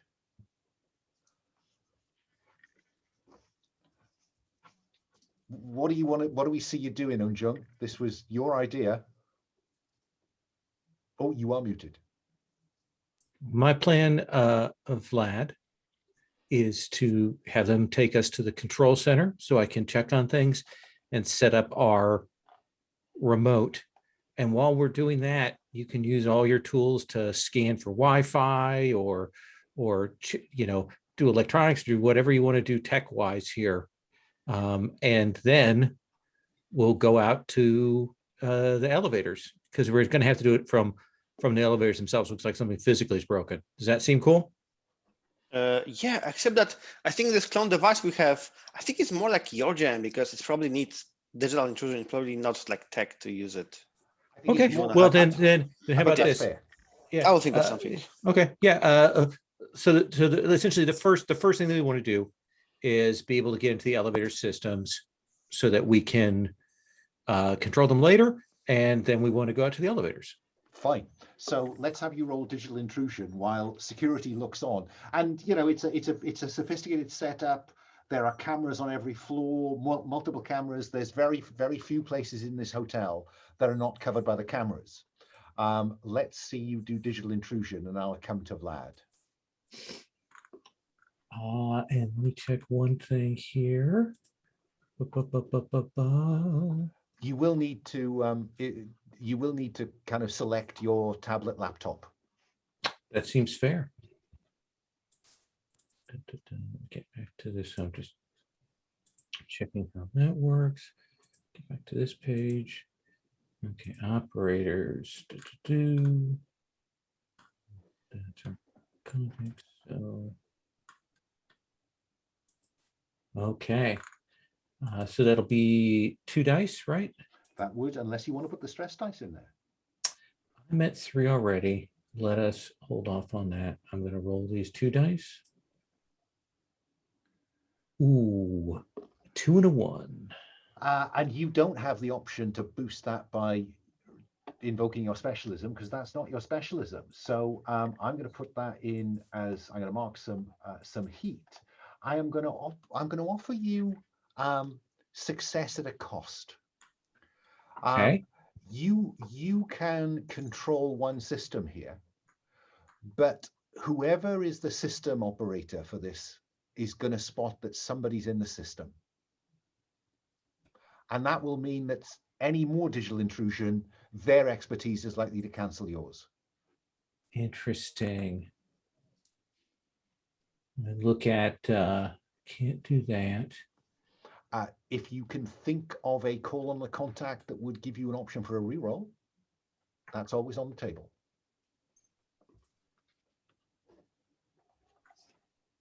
Let me think here.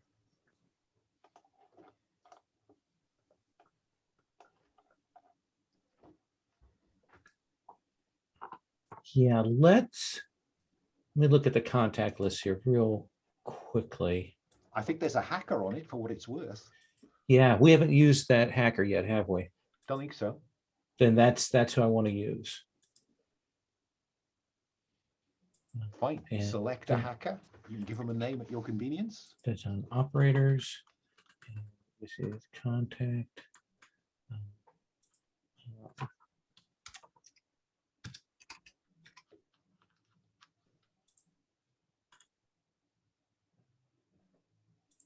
All right, and so I reroll with 2 dice. Yeah. You can always decide to put stress in this time if you really wanted to. Yeah, well, let's go for that. Here we go. So 2 dice and stress die. This time it's 1, 5, 6. And the 5 on the right stress die. place. So that goes as well as it possibly could. So what do you want to have control of in the system, Eun-Jung?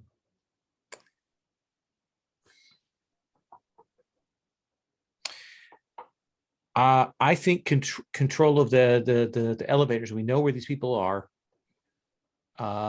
This is going to be egress for us or entry. So I think I want complete control of that. Fine. So you've got that, but because you rolled a 6, you get an extra benefit. What else do you want to control?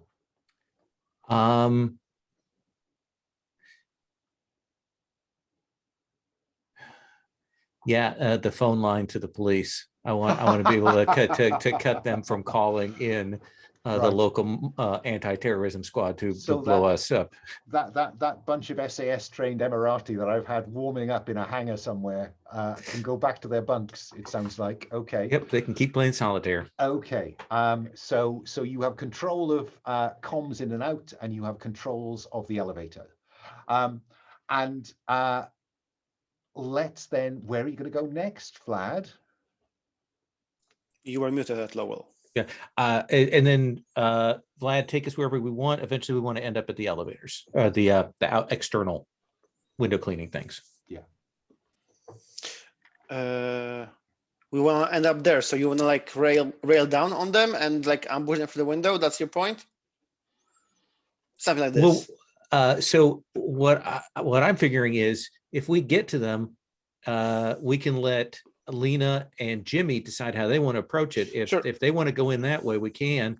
If they just want us to be the ride out, sure, no problem. Yeah, so probably I'm like taking the elevator and it probably like takes us to the roof where this like window cleaners are. I probably like have to fix one. I first try to like look on the map of the hotel at the device that Eun-Jung is using and fix the one that will work on this line to take us down. Exactly. You want the one that goes down next to some of the windows on Suite 222. Yeah, let's have that roll then. Here. Oh, Wow. gee whiz. You guys are killing me. So I can give you success at a cost here. Mm-hmm. It won't reach the ground. It will just get close to the ground. Yeah. Of Okay. course. Okay. So the one that runs past 22 is going to leave you some distance above the ground, needing another solution later if you come to use it. And that's when, as Vlad is doing all this work, Eun-Jung, you will see a helicopter incoming to the helipad. Lena and Jimmy, you've reached the 22nd floor. Fine. While we're going up in the list and after I've berated Jimmy, I would like to just have a little chat with everybody on secure comms of what is the plan, rather than 4 people doing 4 different plans. Yeah. Jimmy, I'm face to face with you. Please tell me the plan. The plan is they're ordering lots of room service. We're doing another room service. You know, I mean, they don't know what people look like, right? Just button up my shirt that was like lavishiously open. You know, I was looking like Robert Peston 5 seconds ago, and now I'm looking like more buttoned up and smart. And I'm like, look, we go in with a room service, we scope it out. Those guys are outside, backup, support. We work out what's going on in that room, and we take him there and then if we can. Yep, like it.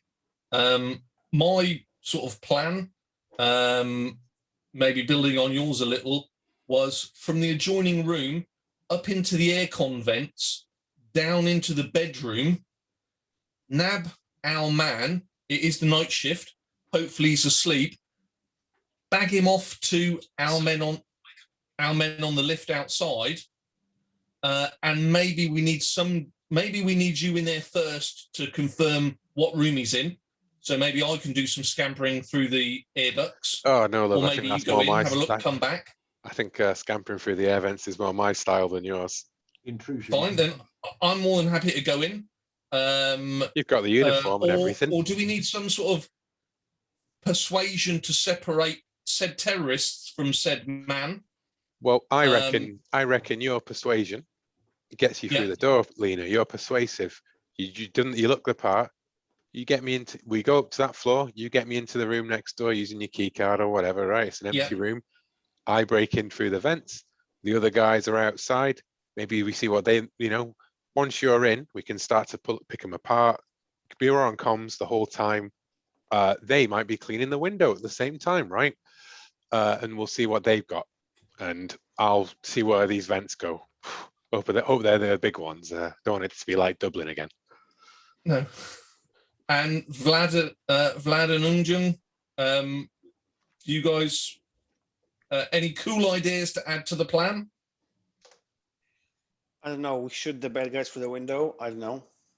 I was going to say, if we need come to, up with we'll a shoot the guys. contingency. Yeah, we won't shoot anybody until you say, "Hey, purple monkey dishwasher" or something like that.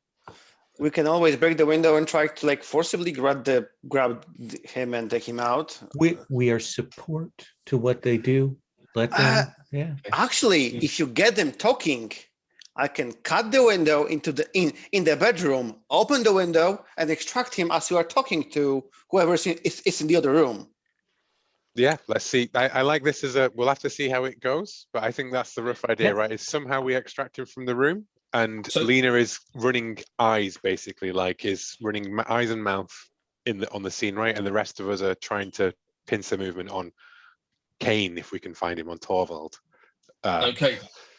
But we're willing to kill everybody in this room. Should we have a little quick think to refine during the break, just in case anybody comes up with a good idea? I tell you what I'll do. I will tell you, Eun-Jung, that helicopter has agro wealth branding on it as it comes into the to land on the helicopter pad.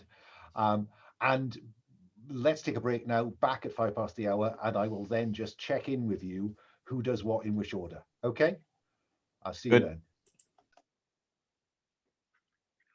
So as I understand it, we have Lena and Jimmy coming up the corridor from the elevator towards room 222. I can't now remember whether I said 221 was empty or 223. But You have it in the 23. chat notes. 223. 23 is empty. okay, Because 23 is so- the magic number. So you're coming down, 225, 224, 223, 220. Oh no, it would count up, wouldn't it? So you come to 221, which is occupied, 222, which is the target, 223 is next to that. Coming up there, and the idea is that Lena is going to let Jimmy get in with the key card. Jimmy's going to go through the roof space and do something exciting once he gets the above 222. Meanwhile, I just need to check whether there's any reaction from Eun-Jung and Vlad that the helicopter landing on the pad is an Agri-Wealth one. Drop my bag and spill it, and we have to bend down to pick up the tools. When I see the helicopter coming in, and I'm saying over our comms, there is an Agri-Wealth chopper landing on the roof right now. Be advised. Vlad and I are going to continue going down, but we're going to slow down so we can see anything before we head down. Can you stall their exit from the roof, as in hold the lifts? We're already etc.? Vlad. Do you have control of the ideas? lifts? Well, I don't have control of the elevators. No, we have the external stuff. Is what we have is for the window cleaners. Can you get control of the? Not from where I'm at. I think that involves someone oh, I've pressed all the buttons, sorry mate, or something, Well, like let's worry about the complication in a moment.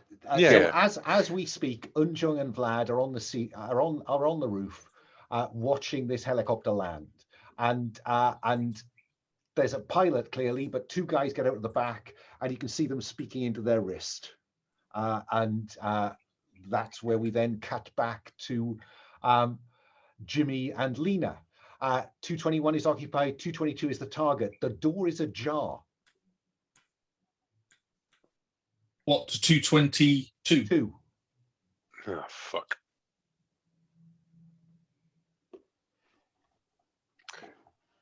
Well, so much for clever bollocks. I think it's time to go in. Okay. So you don't want to go into 221 and go up and over? Listen, I think you go first, Lena, but they normally keep these doors shut, right? Yeah, I'd expect a guest. Okay, so you're just going to, I'll open 221 and you just linger outside, yeah? We'll put something in the door. Well, fine. Just so I'm clear, so you've passed 221, which is occupied. You've come to 222, which is the target, which the door is ajar. You're heading on to 223 to proceed with the plan, or are you doing something at 222? Well, I mean, clearly if the door's ajar, we're going to have a look in. Fine. Yeah. You've got to go higher. I mean, it'd be rude not to. It Yeah. would. Everything okay there, sir? Okay, thank you. Bye. Yeah. So I've invoked the first complication, Agri-Wealth helicopter incoming. I've now invoked a second complication, kidnap. What kidnap? Room 222 at a glance. This is clearly the site of the kidnap video because there are still some sheets suspended from the lights in the ceiling. It looks really Heath Robinson now you see it, in the light, or in the light coming in through the windows. But that's not really what attracts your attention. What attracts your attention are the bodies on the floor. And shortly after that, the sound like this: beep, beep, beep, beep, from an object among those bodies on the floor with a little flashing red light. Let me cut back to the roof. Vlad, Agri-Wealth are on the roof. The room is not in the state I think Lena and Jimmy hope to find it? Do you want to do anything?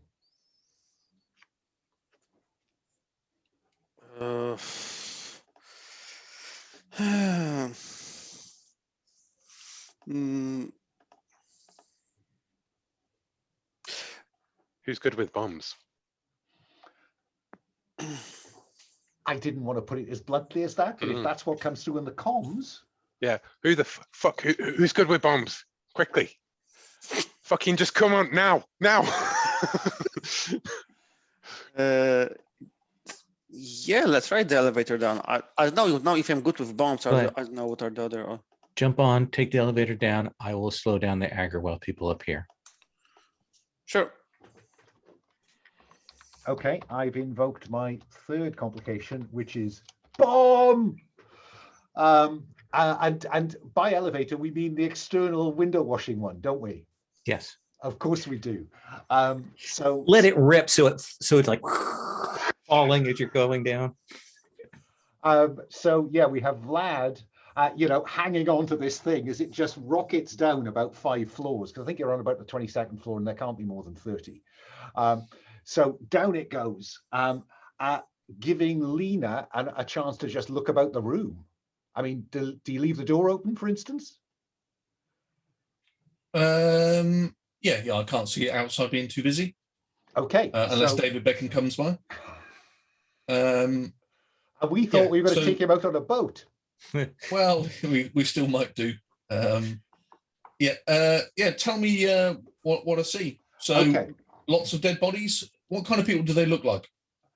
It looks exactly like the people that you saw dressed as jihadis in the video. And also a woman. So there are 5 bodies. 4 are the jihadis you saw in the video, jihadis in inverted commas. 1 is a woman that you have not come across before. It's not Lynn stroke Ursula. No, but the booking was for Mr. and Mrs. Kane. Jimmy? Do you want a roll to investigate, Lena? Is there a role to investigate? There is. Which you could then ask me questions. I've given you the basic. You want any more, you'll need to roll. Yeah, sure. Let's investigate. Neither is a particularly expertise in investigating. No, must be said. So you're rolling without expertise, but you can throw the stress dice in to up the ante. Hey, let's just roll just 1 dice. Yeah, let's just roll 1 dice. Let's see how it goes. Yeah, quite. They 5. There you go. So is there something else you want to ask me beyond that kind of, that's what I see? Yeah, where are they gone? Where are they gone? What clue tells me where they've gone? Okay. Maybe a key card? No, I'll give you a blood trail. Blood trail, superb. You didn't notice it outside because it's such a garish carpet, frankly. But it's clear in the room that there's some kind of wheel thing, something wheeled like a trolley or a gurney or a wheelchair, has gone out of this room and gone the other direction. You came from the service lift. Looks like they're were heading towards one of the kind of proper lifts. Express elevators. Yeah. Let's do it, Jimmy. So that's the clue you get. Meanwhile, Jimmy, is there anything you want to be doing while Lena is coming to that conclusion? Opening the bloody windows. There's got to be a kind of automatic. Yeah, something ridiculous, right? Like, and that's when the thing slams to a halt on the 22nd floor. I think I jump back and go, in shit! Need of a drink and a smoke. Grab him and pull him inside, right? And wait, the toolbox. There on the floor, Vlad, is a bomb. Very professional hits. This is a very neat way to dispose of the evidence. Eun-Jung, those 2 guys on the roof are just standing at the helicopter.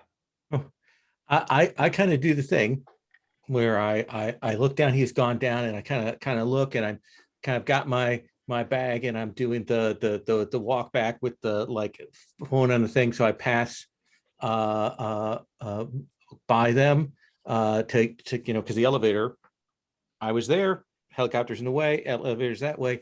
I want to move past them, and then I want to do a murder on them. Just when we thought that Catholic guilt was really getting to Eun-Jung. So let us, using what tool of your trade other than those lethal hands? Knives. Perhaps? Oh, knives. Knives from my kit, and I said I'm just going to go in and knife them. Fine. Well, fine. So you're rolling with expertise. You also get to roll the bonus dice down there at the bottom. And you could add a fourth dice if you opted to the stress dice. And just to get a little payback for so many times, what could go wrong with that many dice? I don't know. I'm losing money not rolling all of them. So I'm going to roll all of them, especially because there's two people. Yeah. Here we go. Well, will you look at that? There's a 6 and it's not on a stress dice. So you take both of them out with effortless. One of them would be a success. You got a bonus. You take both of the guys in suits just down quietly, just delightfully. It's a joy to watch. It's a 6, so you get to mark intel. But there is still a pilot in there. Would you roll for stress, please? Yes. So back to the die roller. So I'll re-roll this green die. So I rolled a 5, which means that stress goes up by 1. Stress goes up by 1. Lena and Jimmy, do you leave Vlad in the room with the bomb? I think, I think it's a case of like Vlad gets, pulls in with his toolkit and spills out, and I'm like, "Fuck, you got this, mate. You got this. Tell me you got this." Yeah, sure. Yeah, go find him. And Jimmy's off, right, like round the corner. Lena in swift pursuit, or Indeed. do you want to watch a bomb be diffused? No, I'll leave Vlad to his own machinations, and if he screws it up, hopefully I'm on a lower floor. Okay. So yeah, you run down the corridor towards a bank of 4 lifts, I'm sure. But only one of them is showing movement, and it's going up. It's already on 24. I'm going to say the 28 floors, 25, 26, 27. Yeah. Other lift or sprint up the stairs? Hopefully another lift. Okay, lift. so Yeah. that be the other lift. Eun-Jung. And I will tell Eun-Jung that somebody may be coming up to the helipad. Eun-Jung, I'm curious what you do with the bodies. I think I am, as best I can, pushing them beneath the helicopter so that it's not immediately when people come out the elevators, they're not like, "Hey, look at the bodies." They might be like, "What's going on over there?" Okay. If it comes to it, I might have you maintain your cover to keep that fiction alive.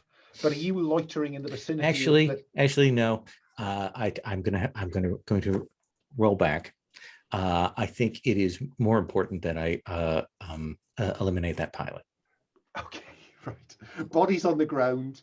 Pilot just leaving them there, going in to get the pilot. Pilot hears somebody coming behind me, says, yes, what is it? Let's cut back to Vlad. No pun intended. Cut back to Vlad and a bomb. You've got the toolkit, you've got the expertise.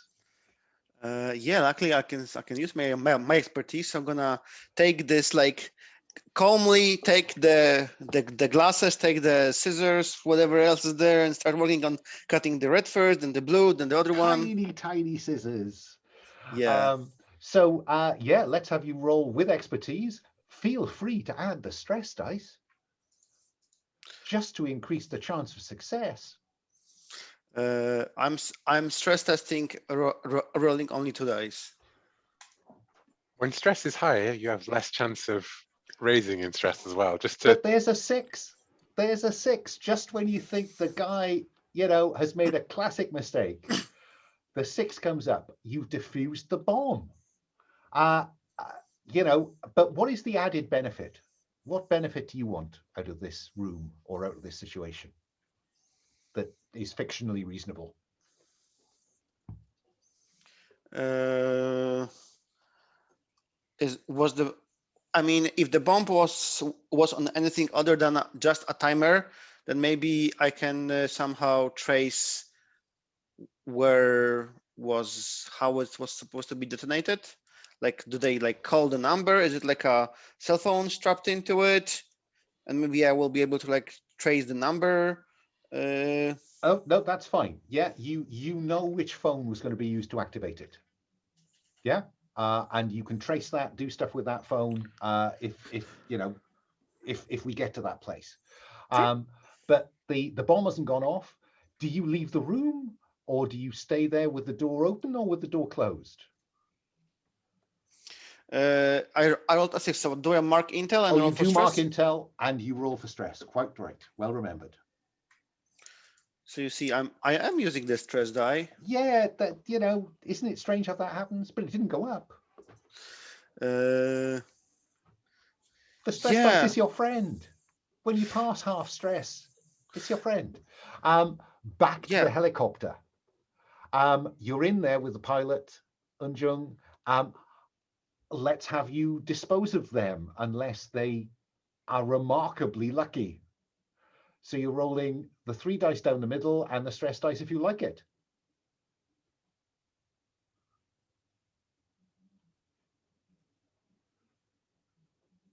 So many dice. Unmuted long. Orange, silver, and red die. No stress die. Okay. Ooh, 3. Ooh. Now, that is not going to come off. There is a chance he's gonna make a fight of this, unless. May I think I can tag my expertise. You can mark stress and tag your assassin expertise to improve that outcome to 1 dead pilot. I'm going to do that. Fine. Ooh, walking the sharp edge of stress now. Yes. Particularly as a rooftop elevator just opened. So, ping, helipad, and out come 2 guys with somebody in a wheelchair. Eun-Jung. Meanwhile, 25, 26, 27. Let's go back to Vlad. Do you want to stay in the room or do anything else? I probably take the bomb with me. Maybe it will be reusable. Who knows?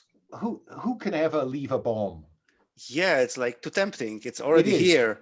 It's environmentally friendly to reuse that bomb. Yes. And then I go out from the window and I start using the other elevator because maybe then the hotel security will not record me, so it will be less of a problem later. So I'll probably go with the outside elevator up. That's a very cool response. So you are making your way up the outside on the non-express external elevator.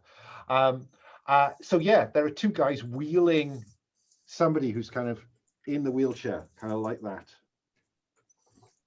Then what I do is I kick the dead body of the pilot out the pilot door, because that ought to be a signal to them that something is up and maybe they want to stop. They stop, because I think that doesn't require, that's just common sense if you are a conspiracy goon. Hang on, isn't that our ride? Isn't that the pilot?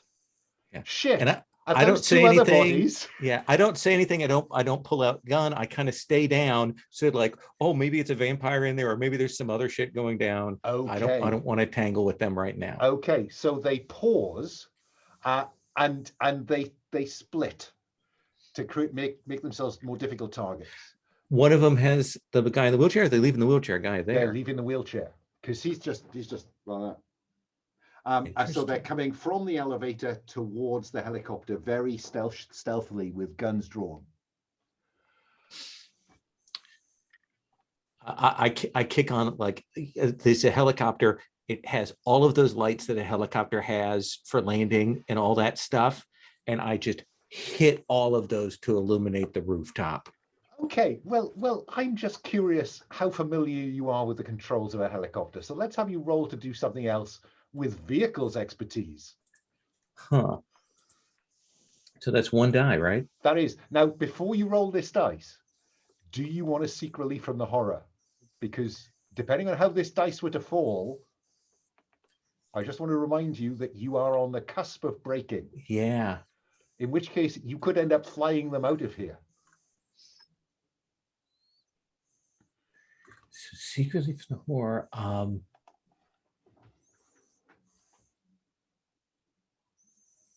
The anchor one springs to mind as the one that's easiest to do in this fictional I'm positioning. frankly amazed that no one has put an anchor in the crosshairs yet. I mean, I Then- already did last game. Then and now is that do I have to literally connect, or is this sort of a metaphorical? Just, we learn something about you by seeing something of your, we need to begin to care about this person you're about to put under a bus. Then yeah, I think I'm going to do that. And I think it is that I'm kind of flashing back to, like, I'm on a helicopter. I could fly away and leave them, which is what I did with the operative, who was, you know, I had to, like I had the target, I had the people we needed to get out. Maybe, but I eventually had to just go. Oh, wow. Yeah, very good. Okay. Well, I am therefore going to mark the teenage son of your operative, who you abandoned, it turns out, as a target. You get to reduce stress by 1. You still have to roll a dice, even though the same outcome is 1+. But if you roll a 6, there's always that possibility it could go well. Okay, I'm going to roll a red die. Go ahead. Roll a 5. Okay, so a standard result, stress goes down by 1, and Pak Hei Il is now a potential target. And we see somebody in a conspiracy data network somewhere, just skimming through, former NSA assassins. They're looking back at old operations, and they come across a couple of names, and next of kin goes in. And up comes a picture of our young teen. Nice. But there you are on the helicopter. And now I have to roll for the helicopter. You have to do something else. Roll to do something else. So all right. This is the red die. Ooh, that's a 2. I don't think I know how to use this. You're just flicking buttons. Yeah. And I think that what would be really interesting is if the helicopter just begins to spin in place. Oh, fuck. On this 28th floor helipad above the Gulf. That seems perfectly reasonable. I'm going to look at how I use intel, go on to someone else. Vlad, you are making your way up, but I think at the point when the helicopter begins to move, another elevator door opens. Lena, you see what I've described. The helicopter has lit up, but it is moving around, and you can just see some creep towards the edge of the helipad. What do you want to do, Lena? There's a guy in a wheelchair just there. I'm thinking of spending the safe house Gear stuff benefit. on tech toys and explosives, and I would like one of those like parachute wings. Yes. Yeah, and I would literally what I want to do is jump on the back of the wheelchair, take the brake off, roll towards the side of the helipad, grab the bloke, jump off, pull my para wing. Which will come out with the Finnish national flag on it. Yeah. Of course. We realize that Lena's jacket has been heavily padded at the back, right? Right. Like, Okay. Sibelius plays in Grand Finlandia. Well, I mean, that sounds great. And I think that I've now put in the rules something like gliders and paragliders are part of vehicle skill. So by all means, you have that simply for hitting the tech toys and explosives. And this is just about how well it works. But before we see how it works, because I'm so curious, Jimmy, Lena is running towards the edge of the building with a wheelchair. well, there were two other people on this rooftop. There I were. remember. Yeah. I think, Jimmy runs interference, and it's just gonna. We went light. I don't think I have like a gun or anything. What I think I have is an improvised weapon. Okay. I'm very brave not to go in there without a handgun. I'm really impressed. But yeah, select an improvised weapon. Yeah. And 'Cause what are you going to do with this improvised weapon? I'm gonna stab it in the neck of the closest guy. So you're just Like, going to run at him and wallop him. Yeah, because they just came out of that room full of dead bodies, and whoever's in the chair, and they're clearly not Torvald Kane, right? Like the people who I'm about to attack. So why not? Okay, so you are confronting conspiracy in its pawns. You're rolling the middle dice, the orange dice, the stress dice if you like it. Mhm. But you are also going to be rolling that very top risk dice, that pink Okay. dice at the top, Yes. because you have some ground to cover, and they may turn and shoot at you. Mhm. I included my stress dice, which was a 4. So stress goes up by 1. But you succeed a couple of. How do you? I mean, the guy turns as he hears you, and there's a kind of foot. How do you dodge these bullets, Jimmy? Well, I think that it's the second guy that turns and fires, and it's because I grab the first guy and like jab the knife into his arm and then twist him around, and he takes the first 2 shots. Oh, and very cool. As I run towards him, like with the body, but that's obviously for another action. Okay, Vlad, your practiced ear picks out the foot of somebody's silenced handgun from the roof as you come level with it, and you see the helicopter moving, and you see Lena running towards you with a wheelchair. Lena, I have to ask, do you want to include your stress dice? Because you're doing this without expertise unless you've got a very clever plan. Well, military fieldcraft? Oh, do you know, I think you've probably done paratroop training, haven't you? I think I have, yes. During those all Finnish members of the law enforcement agencies do parachute training. Yeah, well, before I was law enforcement, I was somebody in the national service is a wonderful military thing. You are rolling with expertise. Add the stress dice. I will still roll with stress. I will still use the stress dice. I thought you might. Stress is lower than the result of 5. And that is an uncomplicated success. So this you launch into midair. Vlad, Lena's just launched herself over the Arabian Gulf into the air. You can see Jimmy has got a goon around the neck, and he's using him as a shield. And I think probably that's the point at which the helicopter rotates around, so you can see in the lit up cockpit Eun-Jung. Eun-Jung? Oh, you are muted. I hit the mute on the headphones. Be advised that I cannot fly a helicopter, and I do not want to let this helicopter fall off the building. So if someone could help me, I would be appreciated. Help. Vlad, you have a choice. You can help Jimmy, or you can help Eun-Jung.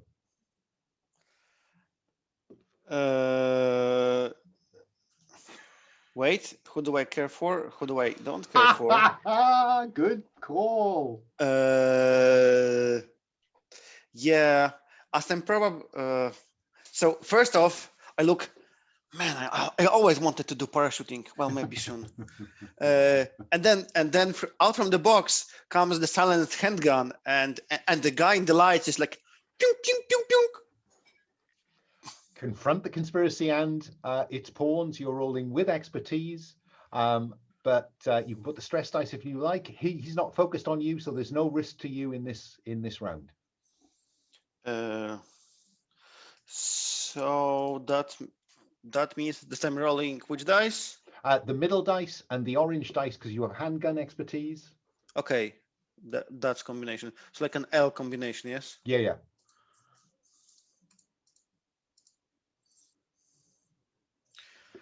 A When 6. you look at that, he goes down in a heap with 2 bullets between the eyes. Fut fut. This is the thing is just creep, because there was a pilot in there. It was ready for a quick takeoff. Nobody put chocks under the wheels or anything. It's just slowly rolling as it circles, getting closer to the edge every minute. While Lena, you're about to splash down in the Gulf. I mean, looking at the picture behind me, I think there's plenty of shallow water in the vicinity. So, to my knowledge, there are no sharks in the Arabian Gulf. So, I think you are in the water. Well, no, I think Jimmy has given a. I'm going to contact a driver on a boat, and yeah, it's the full rescue. Spend the I'll leave. stress. Yeah, I was going to go for David Beckham, but actually, I think Lowell may pull David Beckham into it. So yes, mark a point of stress. And Done. declare this contact, this driver. Let me select. No, clear. I'm looking at the A wrong question area while here. Paul is sticking. Yeah. I rolled a 6. I got us intel, and I rolled a 4, which is exactly how much stress do I have? Do the stress go up? No, on a stress roll, it has to be greater than, so you're fine. But thank you for the reminder about the intel. Gosh, that all went terribly well. Oh, Vlad, what's the name of the pilot that we used in A different game. Oh, it was this game. Oh, was it? Did we use a pilot? Yeah, Vlad had a pilot.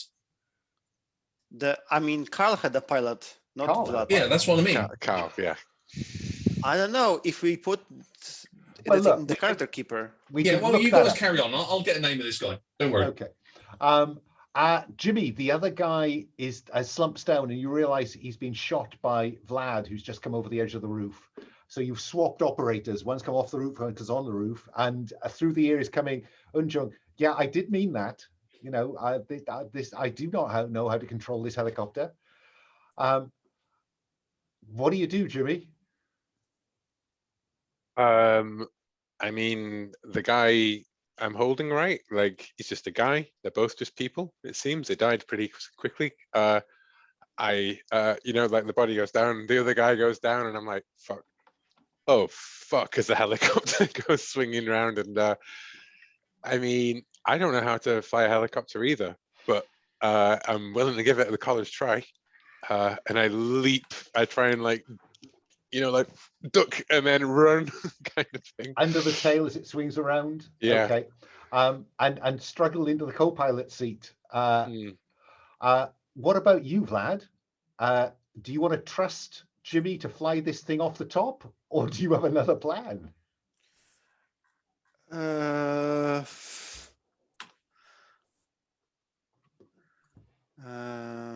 So there is no help mechanic in this game, yes? Afraid not.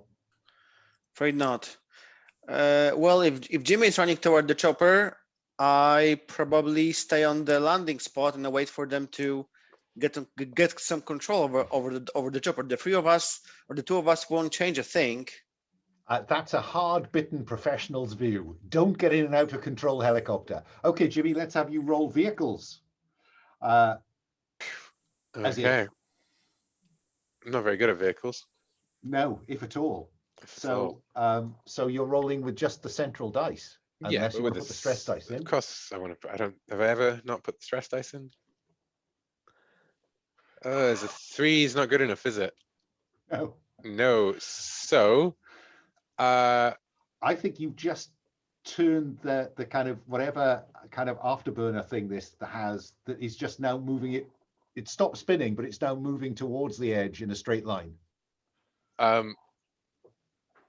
And that's when I grab Eun-Jung and we just Jump pull her through out it. the side of the thing, and I mark the equipment to have a hidden tool glider that we all had on us.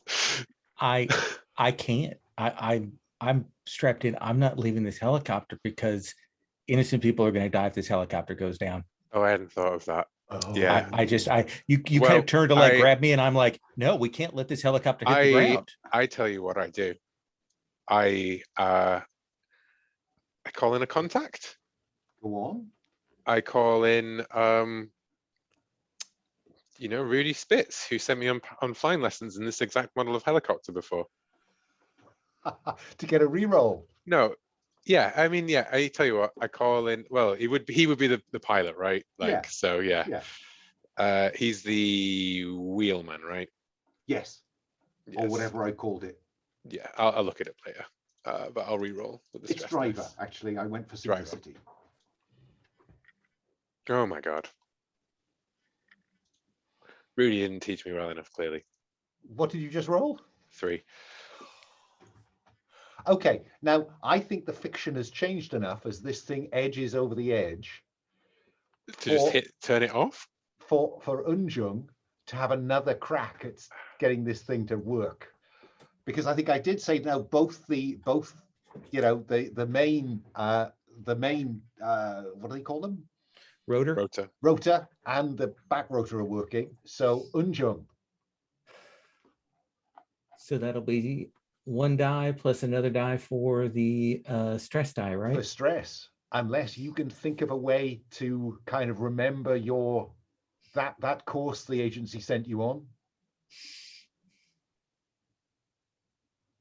Call a contact. Did Rudy give you some lessons? Yeah, I think as much as anything, it is just like I'm going, okay, what are the basics? What are the basics? I just need to get this thing steady. I don't need to plot a course. I just need to get this thing moving. And I think I am flashing back to, as I said, that was a helicopter mission that I left my friend on. Just mechanically, yeah. Do you want to seek relief from the horror before you spend a point of stress for that flashback and then roll the dice? Can I refocus and use a point of intel to reduce the stress? You can. Then that's the first thing I'm going to do. Gonna grit my teeth, spend that intel, reduce my stress by 1, and then I'm going to roll. Fine. Okay, so this is the red die and the green stress die. Okay. I think you unticked on Vlad character sheet, not on yourself. Oh, I think you're right. Yeah, if you would fix that all. Because we just want to see those dice roll. Red and green. Oh, 5 and wow. a 6 and a 6 on the stress die. Stress goes up by 1. And this thing goes off the edge, and then she guns it. It's kind of. Guys, are you going to pick me up? No. I'm like leaning out, like holding on, like you're gonna have to jump, mate. Yeah, I'm going to take a flyby, but I'm not going to land because we need to get this thing out of here.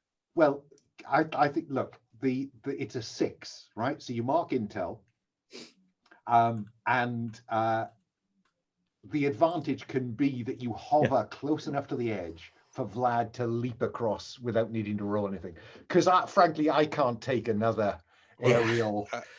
I'm not good with heights. I think that Jimmy leans out to grab it, and Vlad throws a toolkit at him, and he just goes, "Oh fuck!" backwards, and then Vlad rolls back, nearly out the other side. Yeah, and then Vlad just hops aboard. You're in a luxury helicopter, and down below you can see what was his name? Your driver, Rudy Spitz. Right? Sorry. Have you gone for a different driver, Paul? I thought you were going for the military special ops pilot. Well, no, I fought for a boat. I went with Captain Jack. Captain Jack. Okay, Captain Jack. So the helicopter goes off. There in the back of the boat is an unconscious Torvald Kane with Lena looking up and waving to the helicopter as dawn comes up over the Arabian Sea. and you disappear into the distance. Yeah, well, it is a luxury jet. It probably has got a helipad on the yacht. Oh well, there you go then. There you go. And Captain Jack's like, "Oh, I got to get this back to David Beckham by the end of the week. How long are you going to need me for?" Nice. And so I think our operation comes to a close. I think I've got time this time to do the debrief this time. So let me ask you these questions. Did the team achieve the stated objective of the operation? Yes, you did. So I will reduce heat by 1. Do that now while I don't forget. Did you take out a significant member of the conspiracy? I don't think you did. But I think you all get, because you succeeded in the operation, you all get to reduce stress by 1 for nothing. We'll worry about downtime and the rest next time. But you have a helicopter and you have Torval Kane. The helicopter does contain, a kind of flight plan, and it shows it has booked a flight plan to and from a place in the deep desert. I'll fill in more of that detail for next time, but it appears that you have another potential location. But as Kane comes round, he's clearly still groggy from whatever they gave him when they burst into his room and shot everybody. He kind of looks up and says something like, "Have they raised the general? Please, God, tell me they've not raised the general." And I think that's where we'll close out this episode. Quick stars and wishes. We got a moment? So let's start with stars. Let me go left to right. Will, any stars? Sorry, I couldn't unmute for a second. I mean, a bomb. Vlad defusing a bomb. Vlad being sent down on the outside, thing. And I'm glad that you said that, like, it was super fast. Like you just let the brakes go rather than like lower down in tension. Because I was like, that's exactly how I imagined it, like scrambling down the side.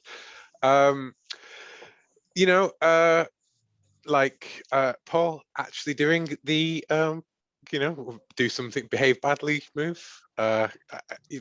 The moves are there, and that's what they're for. And I'm very happy to have all kinds of inter-party tensions. Eun-Jung, like protecting people, because there's part of me that was like, I'm going to hit that fire alarm as we go out, because if that bomb goes off, it's going to kill more people than just this room, right? And I didn't want to, because it would like complicate things, even if I wouldn't have confidence in Vlad's skills, but like I'm glad that someone did a rescuing thing as well. And I really liked the flashback to the anchors, like crowns, like they remind me of the crowns in Brindlewood Bay. And I think it's a good way of like flashing out beyond the moment to moment, even if it is like a step back from the current fiction sort of thing, but I like it. Good. Paul, any stars? All around, I think Lowell used the mechanics of the game, really well to build that sort of flashback scene. The bomb, it sort of had you Pavel written all over it, so it was really good to see. I know you do like explosives, and that's why the Tech Toys explosives, I was hoping you were going to pick it to blow something up, but, you worked well with explosives. And, being a joy toy again, Jimmy, seems to be a bit of a character trait. Really good, and allowing me to sort of, I don't like agency robbing mechanics. I normally steer clear well of them. So, thanks for saying go ahead, roll the dice, Celebi. And probably for the system, I really like the safe house mechanic. It added a lot of flavor to a safe house because we sort of designed it. I don't think a GM would come up with a boatyard near David Beckham. I think that's a cool mechanic. Liked it. Thank you. I've yet to come across an example of this game in which David Beckham has been at risk. National treasures, what can I say? Moving along, Pavel, any stars? Yes, of course. Paul, I love jumping off with the parachute. It was totally unexpected. It was totally cool. Amazing action. Lowell, they inventing the entire operation of like cutting the cable, shooting the stuff, and then infiltrating, and then us playing the technicians. It was really cool. Jimmy, for riding the night limo and getting drunk.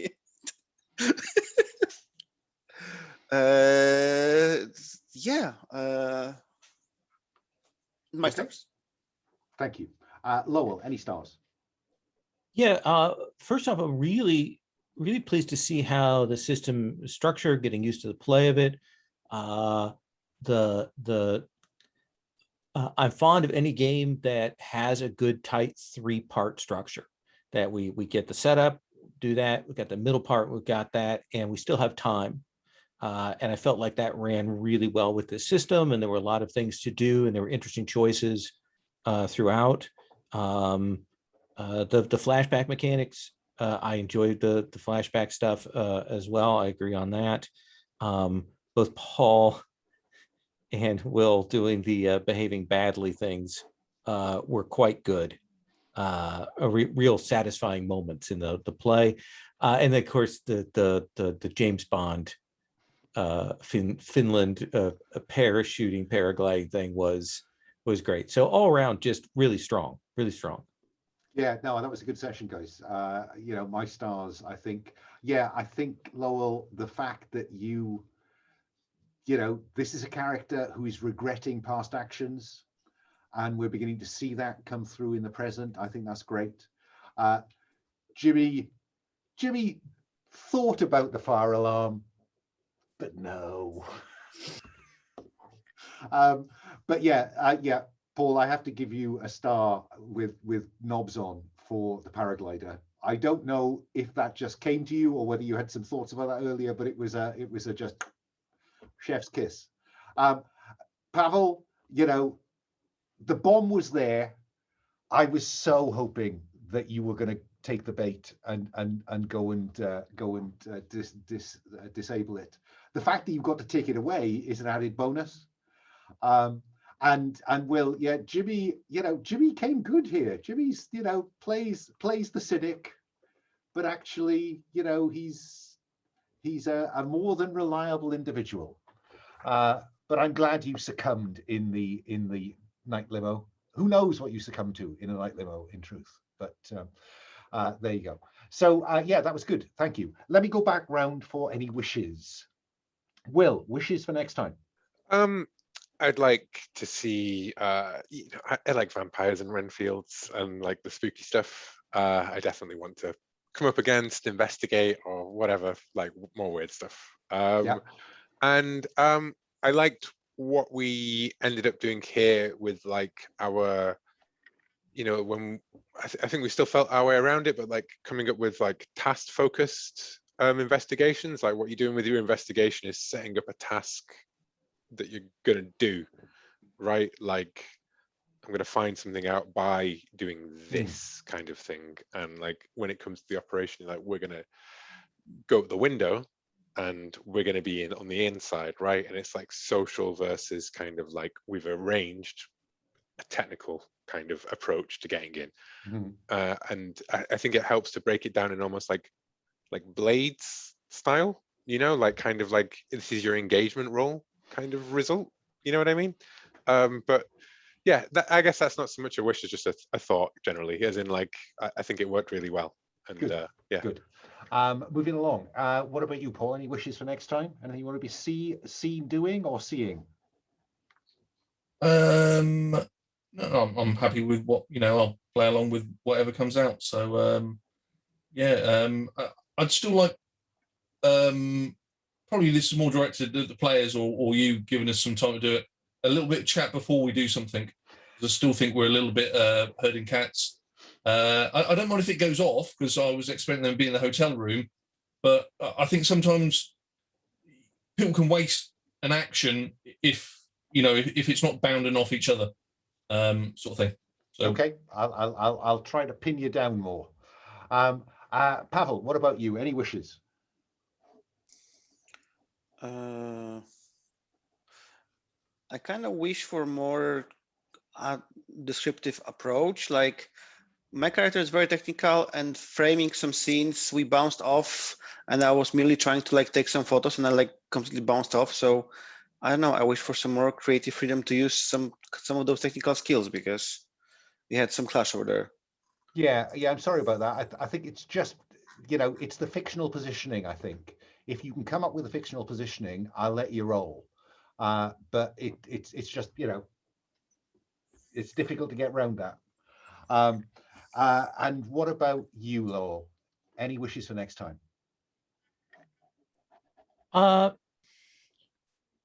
To steal a page from Paul's book, like more of the same. I enjoyed all of the stuff. It was interesting to see things in a couple of different directions. At this time, I'll have a chance to try out, the beginning of session downtime stuff. So I'm looking forward to that. Yeah, no, I'm enjoying myself. Okay. I may well message you between now and then, because I'm gonna. There is a point here where you could go to A or go to B. So I will put some stuff in Operation 3 tab and just ask you to give some thought before you turn up next time. So I've got some idea of which way you might want to jump. Okay, but for now, let me stop the recording.